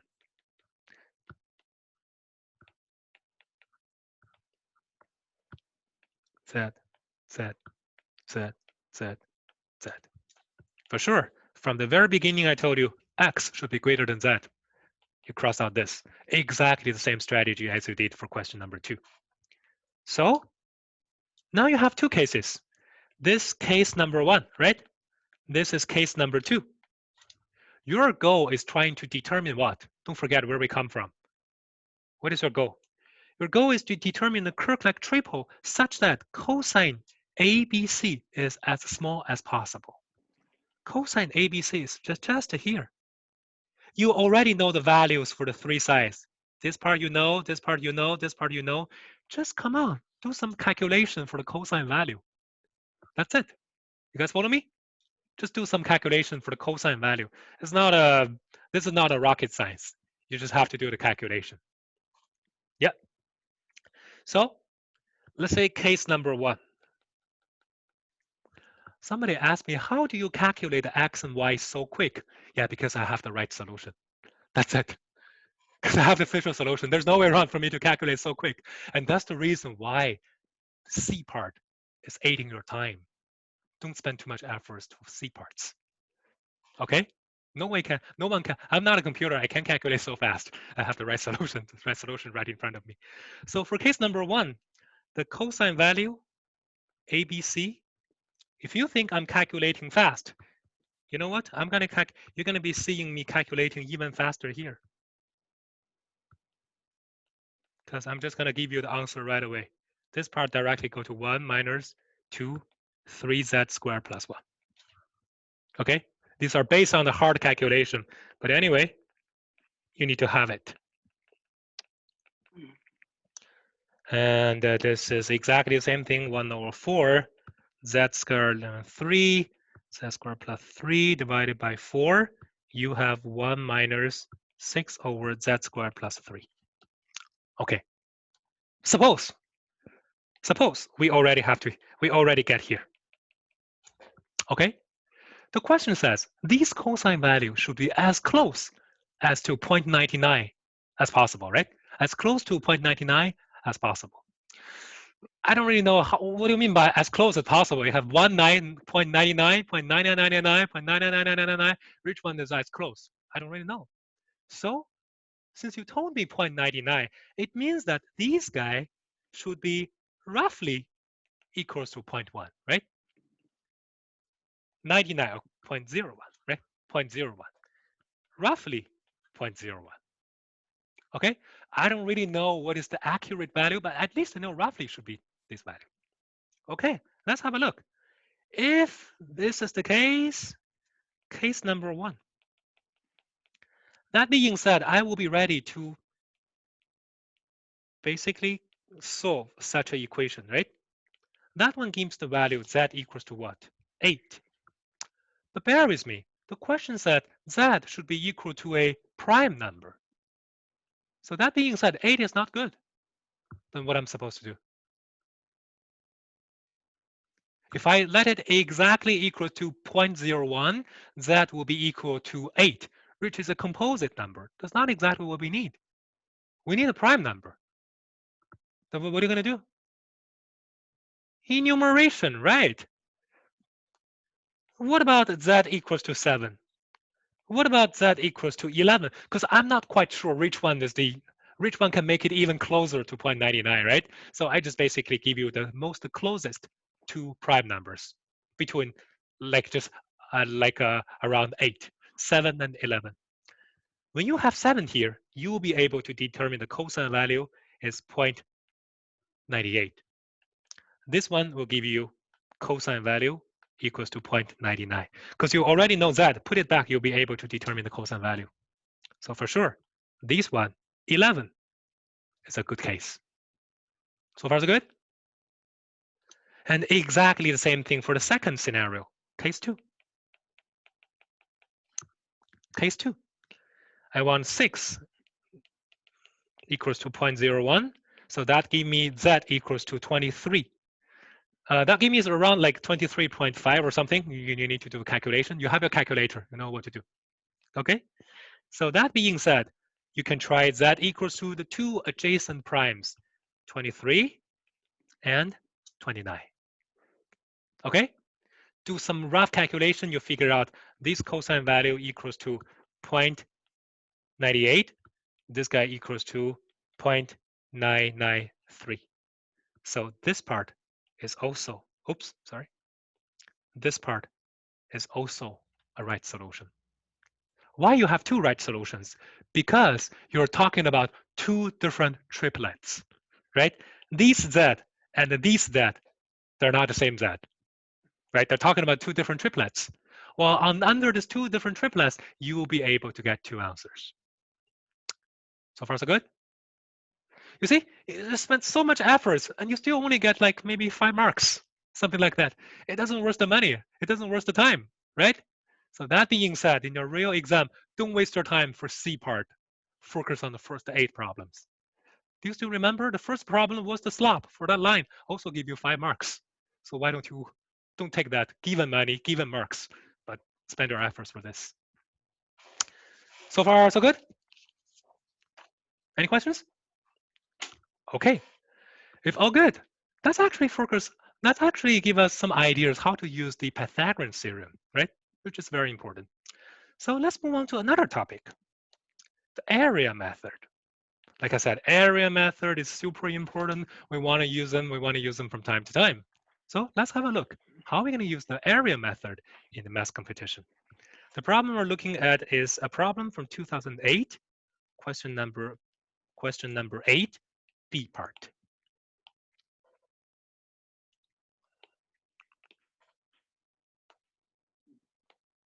This is easy problem as well. Let's have a look. Area method.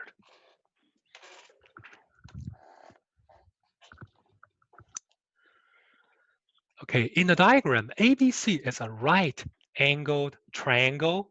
Okay, so right-angled triangle, like I keep saying, there might be some Pythagorean theorem related thing, right? Pythagorean theorem related thing. Q is on the AC, PQ is parallel to BC. Okay, PQ is parallel to BC, means CB, PQ, this quadrilateral is actually a trapezoid, right? These two parts are parallel to each other. Okay, and they have some value CB equals to 4, BR 3, RP 2, and also the area of this triangle here is 5. So this is 5.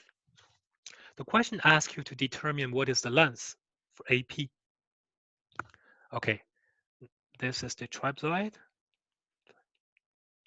Right? You have a Pythagorean might be using, you have a trapezoid, and you give your area. The question asks you to determine the value for AP. Like I said, they ask you to do something, let it to X.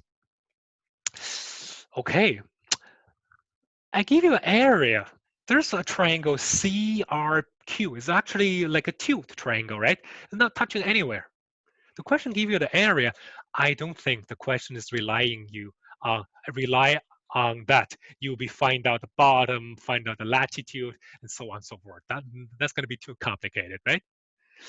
So maybe a more straightforward way is let's try to have a look at why the question give you this area, right? It won't give you something for fun. There must be some reasoning behind it. Why we have the area? The question, you see, I have something like a trapezoid. The trapezoid, you give me something in the middle, like the tilt area is actually 5. And also you have 2 right triangles on the 2 sides. So therefore, actually you can find out the area of the trapezoid will be equal to what? The area of PCR, area of CRQ, area of RQP. Is that right? 3 small triangles, the area sum. This is quite understandable, right? You have a big trapezoid can be cut into 3 different parts. One thing I think you guys need to remember is that normally what we prefer is to determine a triangle, right? All the technology we learn is basically focused on the triangle. Okay, we know how to determine trapezoid, but we're not as familiar as triangle. So a common practice or a conditional react is that always try to cut the complicated problems into small triangles. Break a big problem, not only a trapezoid, and not only what is called like a trapezoid, yeah, it might be pentagon, polygon, whatever, into small triangles because you know how to do the triangles, right? So this is 4 times 3, 6. This is 5. This part I don't know because there's a QR there. Why don't you just put a QR there? Let to H. That's going to be H. Is it right? And also, how to determine the area of the trapezoid? That one is easy. 4 plus H divided by 2 times 5. Right? So with 2 information together, you will have a linear equation of H. So H will be what? 2 over 3. 2 over 3. Is that right? 2 over 3. This part you know. Let me change a different color. This part you know. When this part you know, the question asks you to determine x. Who can tell me what to do? Yeah, I see somebody already has the answer. Kevin already has the answer. So Kevin, what is the strategy used to make another line, make another linear relationship? Similar, right? Similarity, right? You're just basically, why? Don't forget, I told you there are two ways to find similar triangles, either like a pyramid or like a sand hourglass, right? Sand glass hour, right? So here, let me change a different color, maybe here. This is actually a, what? This is actually a pyramid, two triangles, but this time it's actually lying down there. It's not like standing up, right? So the small triangle, obviously, triangle QPA, PA is similar to triangle CBA. Is that right? So that being said, x over 5 plus x equals to h over 4. Is that right? Put them together, you get x equals to 1. So easy, huh? There's nothing so complicated, right? So easy. This is, come on, this is also B part of question number 8. So must make sure the first 8 problems, you can take them all correct. All good? Any questions?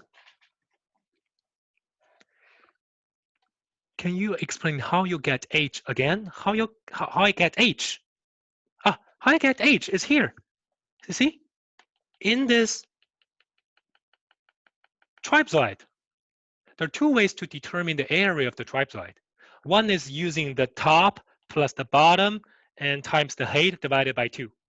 That will be able to generate the equation using h. Well, at the same time, h can also be determined, not h, like the area can also be determined using the sum of the 3 triangles. Is that right?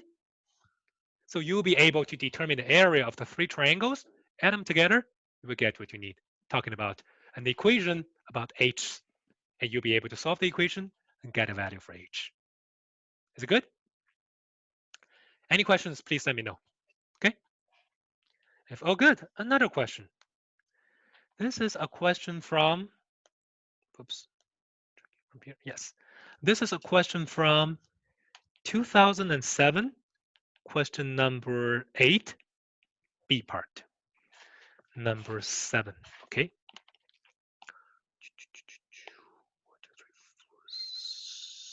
Numbers 1, 2, 3, 4, 5, 6, 7. Oh, no, the other one.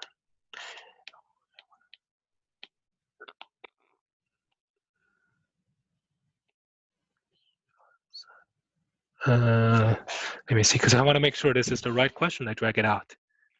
This part. Oh, yeah, that's the right question. There you go. There you go. That's a problem from 2007, question number 8, B part. So 30 seconds for you guys to have a look at the question.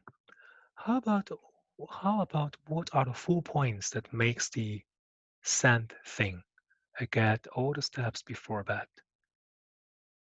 The 4 points that makes the sand thing. What is that? So you mean how to determine this similarity? I don't quite get you. You mean the similarity? You see this triangle is actually, let me drag it here. So these So these triangle, the green one and the red one, right? These 2 triangles are similar to each other, right? So therefore, you'll be able to find that the proportional size are actually, I mean, like the corresponding size are actually proportional to each other. Okay. I hopefully answered your question. Yeah, any questions, please let me know, okay? Moving forward for this problem. In the diagram, the area of triangle ABC is equal to 1. Okay, area. I don't even know what to do. Okay, I just know the area. Trapezoid DEFG, the trapezoid in the middle, is constructed so that G is to the left of F, DE is parallel to BC, EF is parallel, GD is parallel. So basically means this guy is parallel pretty much to everyone, right? These three sides are parallel to the three sides of the triangle. Okay, so the question asks you to determine what is the maximum possible area of the trapezoid DEFG. Maximum area. Okay. Maximum area. I think my first reaction is I need to find out the expression of the trapezoid, right? And then figure out an expression, maybe using a variable, and then find out what is the maximum, what is minimum. I'm not blaming you if you guys want to go for that direction, which is 100% direct. However, it's a little bit challenging because you see, in order to determine the area of a trapezoid, what do you need to do? You need to figure out what is the top, what is the bottom, and also what is the latitude, what is the height. Unfortunately, you have nothing. No top, no bottom, no nothing, right? So that being said, maybe another thing what I keep mentioning before is that if you're trying to determine something in a trapezoid, polygon, pentagon, is it possible I convert the problem into some triangles? Instead of doing all those big things, can I try to do the triangle things? Yeah, I see Alan has an idea. Why don't you try to minimize the area outside? That's actually a good idea, right? Minimize the area outside and 1 minus this. That's going to be pretty much the maximum. Or even you really want to do the maximum, you don't feel comfortable if you do not working on the maximum, it doesn't matter. Why don't you use the area outside to denote the area of the trapezoid? You guys follow me? Why don't you use the area outside, that being said, using the area of the 3 triangles to determine the area inside, which is the trapezoid? You see, this is a reasoning. I'm not because, okay, I have this problem, let's do this. Because my strategy keeps the same. We always try to use triangles to solve the problem rather than using the trapezoid. Trapezoid is okay, but what if I give you a pentagon, right? You have no idea what to do, right? So that's kind of, the strategy never changes. So if I need to determine the area of the trapezoid, it basically equals to 1, the big area, minus ADE minus BDG, oops, minus EFC. Is it right? That's the way how you do it. So this is 1, nothing to say. These guys, area. How can I determine the area? That's a problem. That's a little bit challenging, right? Because again, do you want to find out the latitude at the bottom? Like I told you, just forget about it. In any math competition, you won't be able to see the bottom times the height. Maybe in Gauss, you might see it. But you guys is already past the Gauss age. Gauss is aiming at 7 years, like the 7 grades, right? Forget about it. There's no bottom, no top thing. But one thing, please do recall.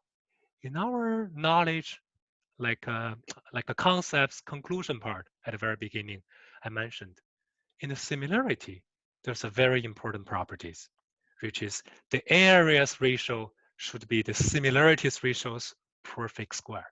Is that right? So that one will be very helpful.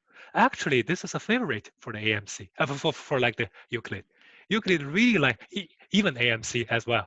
AMC is actually even more like it, right? Because more flowery things can be happening. So as you can see, we have this is actually what? This is actually a pyramid shape, right? you have actually 3 pyramid shapes in this triangle. This is another pyramid shape. Is that right? So you will be able to see a lot of similar triangles.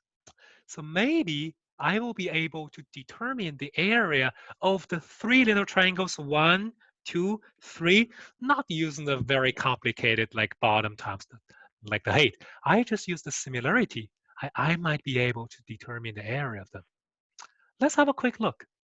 Okay, let's have a quick look how that would happen. If you want to do the similarity thing, you need to have a similarity ratio first, right? If there's no ratio, how can you do the similarity thing? So why don't I just let, I will just let BD over AD will be equal to BG over BC will be equal to K. You can put whatever you like, but it's only kind of like simplification. Okay? So let's say this is A, this is B, this is C. Okay? All right. So if that part is A, this is going to be K, right? This is going to be K. This is going to be 1 minus K. This is going to be 1 minus Ka, right? 1 minus Kc. 1 minus Ka, Ka, Kc. Is that right? Okay. So that being said, my triangle BDG's area just will be what? K square. Is that right? You guys follow me? K square, right? Okay. And my triangle ADE.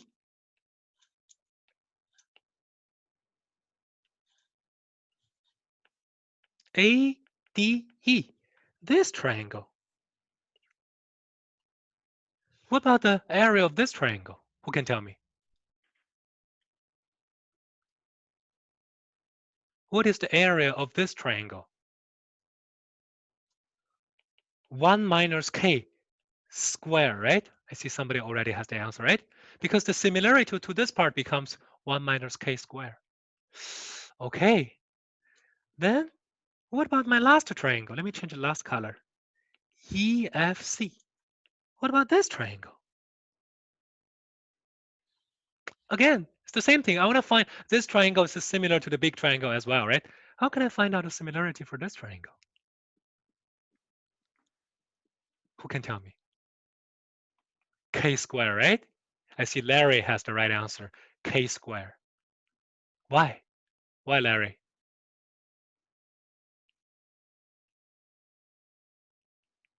Why? This is also K square.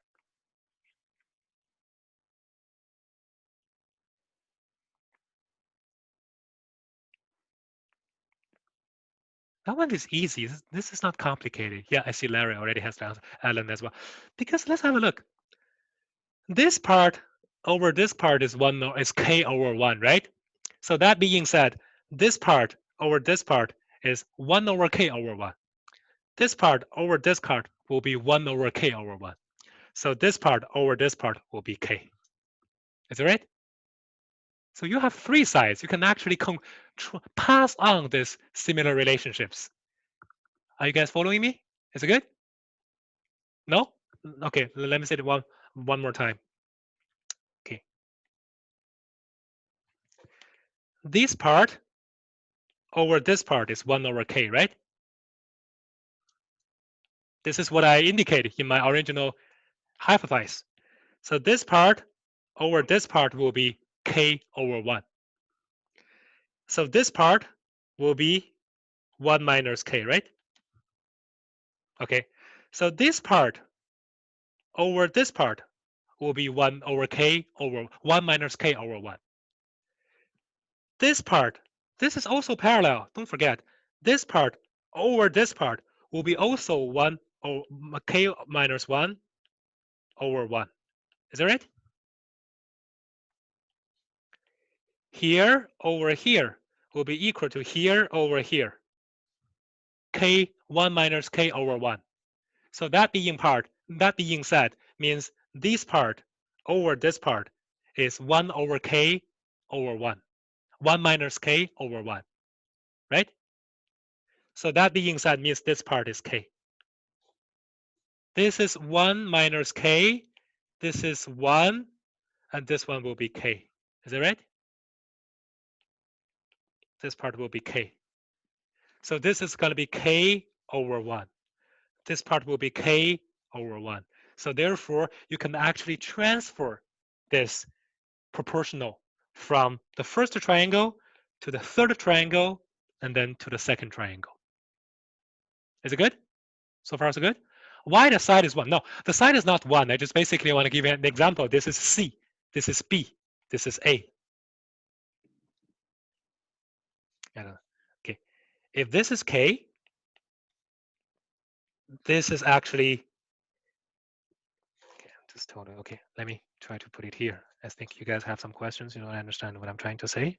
So I want to give you guys more explanations. Then you can then, if this is A, this is B, this is C, right? This is going to be KC. This is going to be KA. This is going to be 1 minus KA. Is that right? Well, the proportional will be the same. Like I said, this part over this part equals to this part over this part. So this is going to be 1 minus KB. This is going to be KB. Is that right? So in that way, you can basically pass on this proportional relationship across the board. Okay, so far so good? All right. So that part is going to be K squared. Okay, put them together. You know this, you know this, you know this, and you know the total sum is actually 1.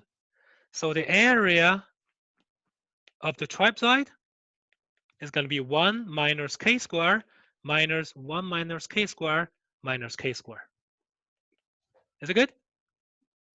So that being said, it's going to be 2k minus 3k squared. It's a what? It's a quadratic equation. You want to find out the maximum value of this quadratic equation. So I think that's fairly straightforward. It's fairly straightforward. Is that right? You guys follow me? You have a quadratic equation. This quadratic equation, where's k? K, of course, is between 0 and 1. K can't be too big. K can't be too small, right? That's actually in the middle.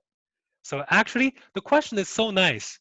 If you don't remember k is between 0 and 1, it doesn't matter because the maximum value of this is actually takes when k is equal to 1 over 3.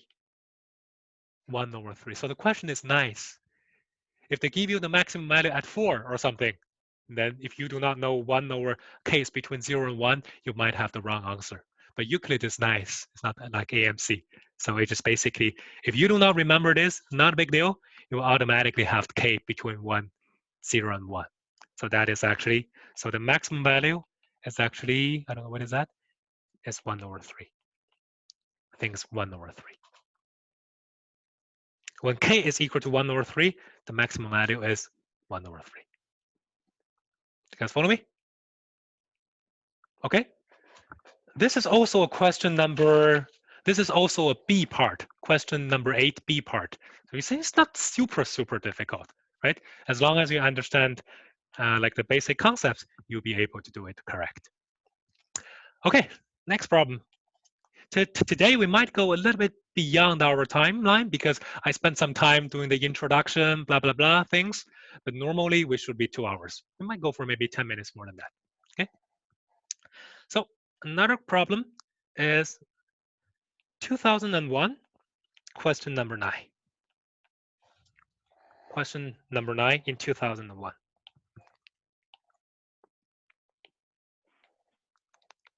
There we go.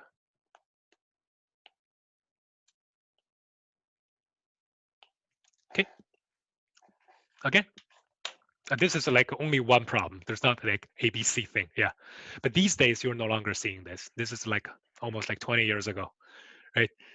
Like 20 years ago, they don't break them into smaller questions, but these days for sure there'll be ABC.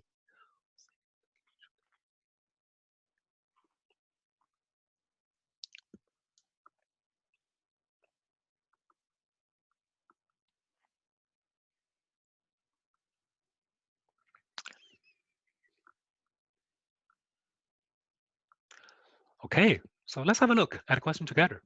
the question says you have a triangle ABC, and this is a right triangle. You see a right triangle. Also, you might be using the Pythagorean blah blah blah, and has the three side lenses are integer. Oh my God, you see integer, right? Integer. Integer means factorization, right? These are the conditional react you need to remember.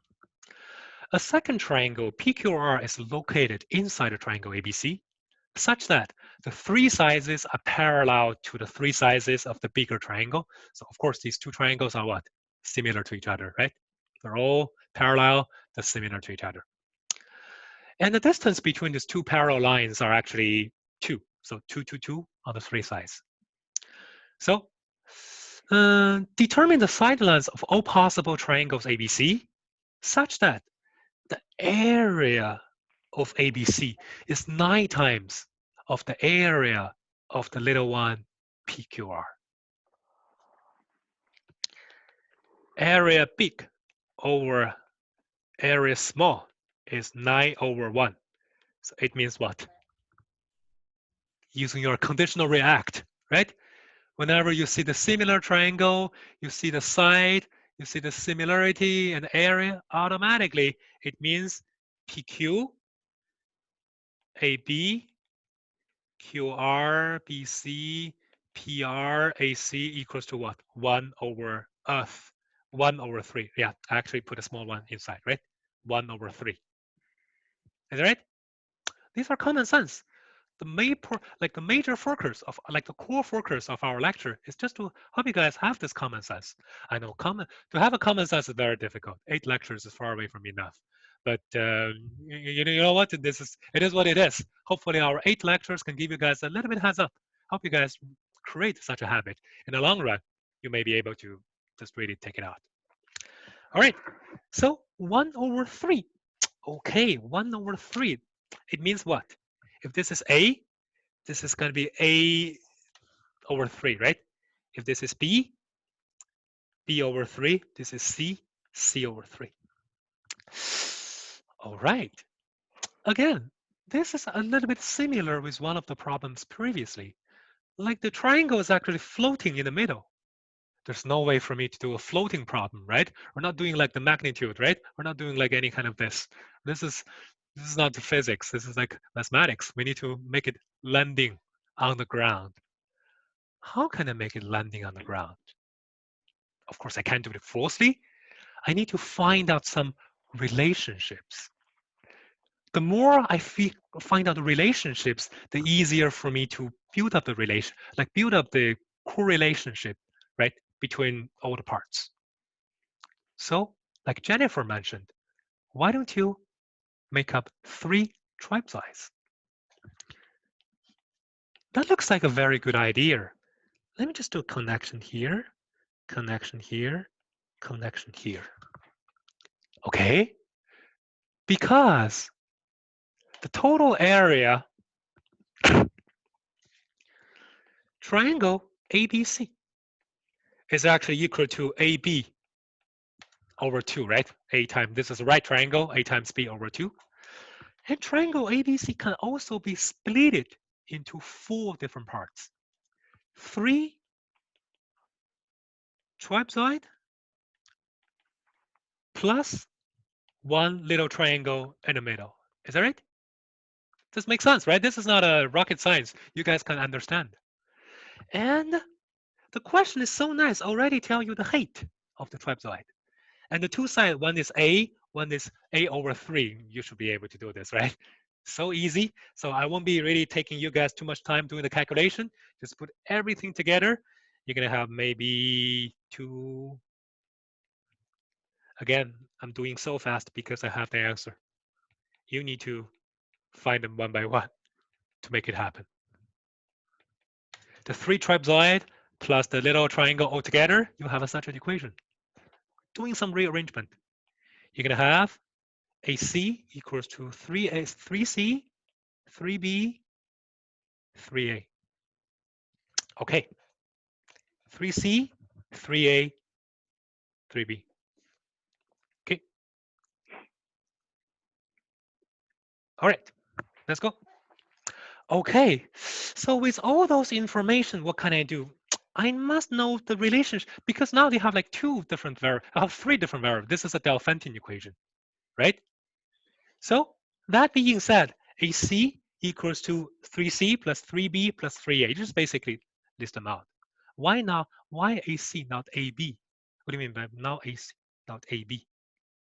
I think it's AC. Oh, yeah, it is AB. Sorry, AB. AB. Yeah, AB, right? But you have like 3 variables. It's difficult for you to find the relationship. I think when you are trying to do some factorization related things, the most you have left is like 2 variables, right? You can have 3 variables. But don't forget, a squared plus b squared equals to c squared. It's a right triangle, right? So adding everything together, you can actually figure out this problem. So c is actually equal to, so you can actually get rid of the b. There will be a lot of calculations. You can be c equals to 6 plus 18, 8 over a minus 6. This is not a rocket science. You can just basically do the calculation. And in order to make it happen, the question says what? Integer. It means that this is going to be an integer, right? Is that right? Okay. If all the way come to here, I think this is very familiar for you guys. If you guys prepare for the AMC, this is a typical AMC problem. Do you still remember there was like a Joey, Zoe, some kind of Chloe thing? After a certain age, the mother's age become a multiple of daughter's age, so on and so forth. This is like a weaker version. This is a weaker version of that problem, right? But for Euclid, this is good enough. Okay, how to do this? In order to make sure these are integers, you just want to make sure what? This is an integer, because this is going to be integer for sure. So that being said, a minus 6 must be a factor of 18. Is that right? A minus 6 must be a factor of 18. You just basically do a little bit enumeration. A minus 6 can be what? You list out all the factors. I'm sorry, you have to do a lot of 1, 2, 3, 6, 9. I'm sorry, you're going to do this one by one. And even you have to do the minus one, right? Even you have to do the minus one. Minus 1, minus 2, minus 3, minus 6 you don't have to be, because minus 6 already made a equals to 0. Is that right? So you don't really have to take care about the minus one. Too much minus ones, right? So basically, as long as you have one answer, you'll be able to find another answer for A. As long as you have A, you'll be able to determine C, because C is actually here. As long as you have A and C, you'll be able to determine B. So because like the time limitation, I won't expand too much. There will be a lot of calculation, but the big direction will be this, okay? The big direction will be very clear. You do that what? This is a enumeration. Are you guys familiar with the enumeration? Enumeration means you list them out one by one, one by one. Check them one by one. There's no fast track, no tricks. You just do it. That's it. So far, so good? Okay. All right. So this is pretty much, I think this is pretty much the most important problems you might be seeing in Euclid talking about the area method. And there's another area method application, which is a little bit rare.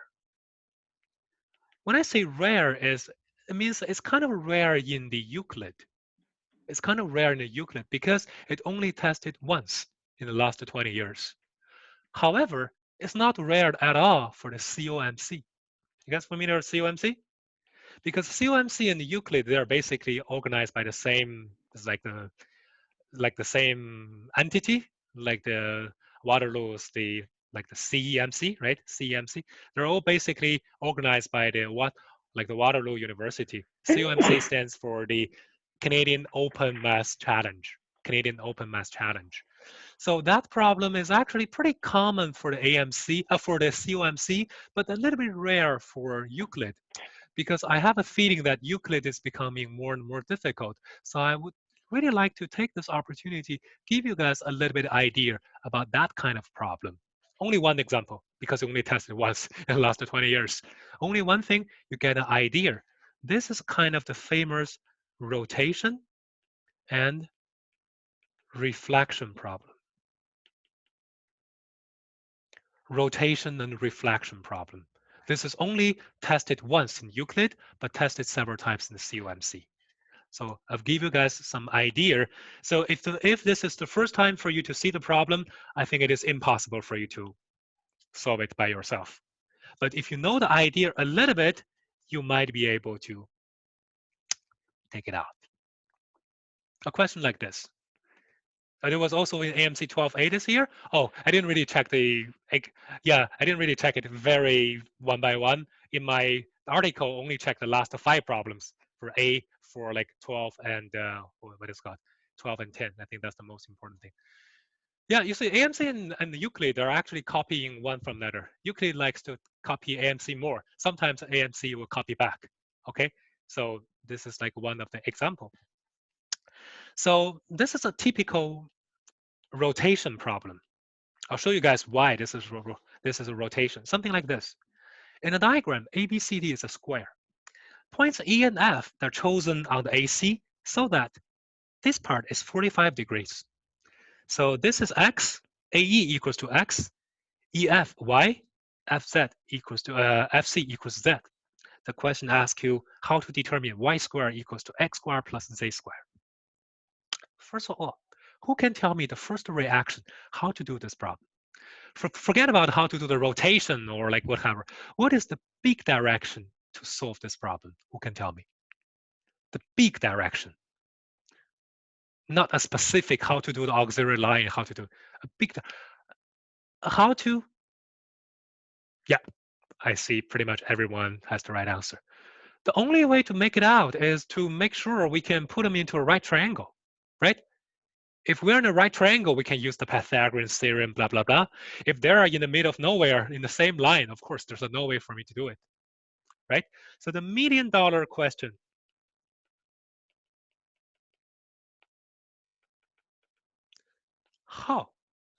How to put 3 segments into the same line? I mean, into like a right triangle or something. This is the beauty of the rotation. Rotation method says, as long as you have a triangle, let's say something like here, right? You want to make sure you use the elements from this triangle here. You want to use it somewhere else. Why don't you just rotate this triangle? What do you mean by rotate? Rotate means I want to do something like this. My auxiliary line goes like this. I want to rotate my triangle from D rotation FDC into, I don't know, maybe this F prime, FDC, F prime, DA. I just do a rotation. I rotate. If you don't quite understand what do you mean by rotate, it just basically you find a point F prime outside of the square ABCD such that FDA is congruent to FDC. If you are not familiar with this before, it will be really blow your eyes, right? But this is basically, this is very a common rotation problem. Okay? As long as you have this rotation, your Z all the way comes to here, right? Your X never move. Come to here. And you just need to prove the yellow one equals to Z, equals to Y, and that's it. Well, first of all, you need to prove the yellow one equals to Y. Second, you need to prove this is a right triangle. Is that right? 2 things. You guys follow me? Okay. To prove a right triangle, I think it's fairly straightforward because this is a diagonal, this is 45 degrees. You rotate to here, nothing changed, 45 degrees. This is a diagonal, this is 45 degrees. Then automatically, you have this as 90 degrees. Sounds fair? So I'll write it a little bit. So FCD equals to 45 degrees. Therefore, based on rotation, f prime AD also equals to 45 degrees. Okay? Moving forward, DAE also 45 degrees.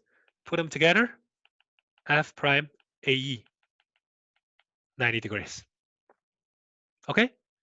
So now the $1 million question for you guys is try to make sure the yellow line equals to the EF line, the black line, right? To do this, who can tell me? To prove two like segments that are equal and basically in two different triangles, what is the most efficient way to prove these two things are equal to each other? Congruency, right? If I can somehow figure out two triangles are congruent to each other, you get it happen. So I don't think this congruency can be so challenging. First of all, of course, you're going to be focusing for this. Let me change the color. You're going to be focusing on these two triangles, right? The black one and the red one, no, and the green one, okay? First of all, they already have a shared side. That's not a big problem whatsoever, right? Second, because you do the rotation, these two lines are actually the same. Because you do the rotation, right? Same thing keeps the same, right? You guys follow me? So the $1 million question for you guys is just to try to make sure this guy is 45 degrees. That's it. If you can prove this is 45 degrees, you're good to go. Who can tell me how can I prove this is 45 degrees?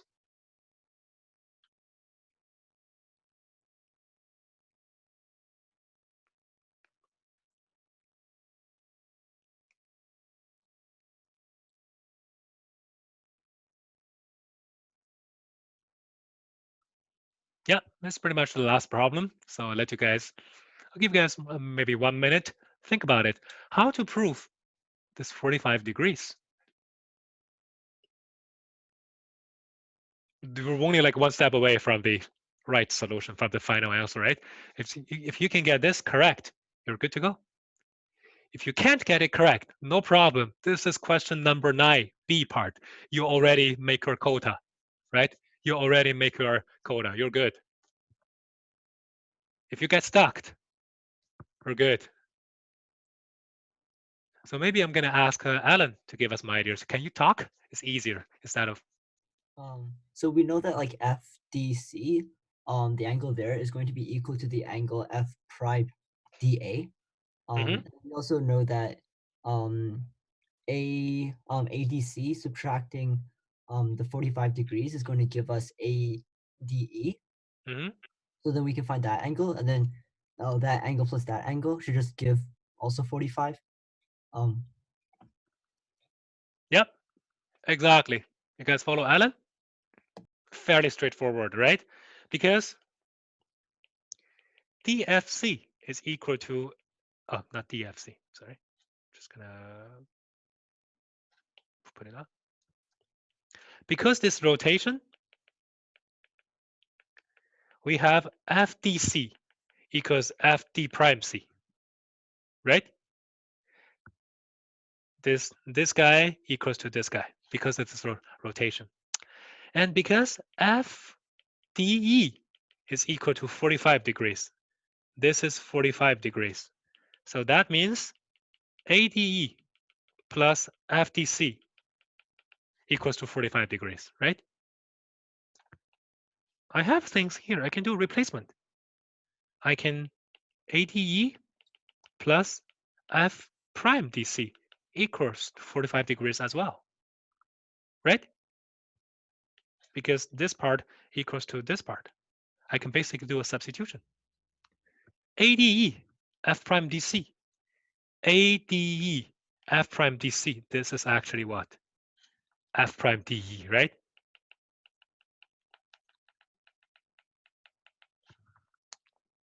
You guys follow me? Is it good? So that being said, okay, you already have this. This part will equal to the original EDF plus 2 sides are the same. So everything all together, you have triangle F prime DE is congruent to triangle FDE. So that being said, your little y is actually equal to F prime E, right? F prime E equals to y. You guys follow me? If you don't follow me, please let me know, okay? Because these triangle, the black triangle and the green triangle, they have a shared side. They have 2 sides equal to each other, and the included angles are the same, so they are congruent to each other. Is that right? So with that information, you will be able to see this part equals to this part. They're both y. So therefore, within this Pythagorean, this right triangle, you use the Pythagorean theorem, you'll be able to get x squared plus z squared equals to y squared. Is it the same for the AMC? I didn't really check the previous problem very carefully. I just do it fairly quick. Yeah, that's pretty much for the solution. You see, this is a problem 9b. This is a problem 9b. Like I said, you don't have to do them all. You just do a small part. You'll be good to go. All right, so we still have another part I want to leave to the next lecture. In the next lecture, we're going to wrap up our triangle and triangle and what is called like quadrilateral. And we're going to, for the next lecture, we're going to move on to the circles. Circles is another important thing, right? Circles and the 3D geometry. Like I said, 3D is not as important as 2D, but just like the rotation method, it was tested once for the entire history. There's no guarantee it won't be tested for the second time in the near future. And as long as you see it before, you'll be ready. You'll get a hang of it, and you'll be kind of like mentally prepared for such a problem. The only one thing I want to give you guys a quick reminder is when you can do the rotation. When you can do the rotation. You want to make sure whenever you rotate, you can create congruency. If you rotate and something just gone, you better stop there, right? Don't mess up the original problem. The rotation must be established based on what is called based on the congruency. If you do not have the congruency, you won't be able to see all this rotation. So this is actually something extremely important. This is for one thing. So who can tell me, based on my explanation, if you were supposed to do a rotation, you need to see what kind of conditions to help you guys do such a rotation. So let me ask you a question as well. If you were about to do a rotation, then who can tell me in what kind of circumstance, what kind of conditions it will equip you to do a rotation? You need to see what kind of condition before you can do a rotation. Who can do some guess? A lot of right triangles, that's perfect. Yes, because most of the rotations will end up using this Pythagorean theorem, so on and so forth. What else? Perfect for Greece, same side length, right? Because if you do a rotation, nothing becomes the same length than what we are doing, right? Same side length always means what? Square or equilateral triangles, right? So whenever in the problem you see square and equilateral triangles and you are trying to do something pretty weird, maybe think about it, do a rotation. Rotation is always reproduce the graph from one side to the other side. And another thing I just want to give you guys a quick reminder, sometimes for this problem is so nice. It really gives you like the 45 degrees, so on and so forth.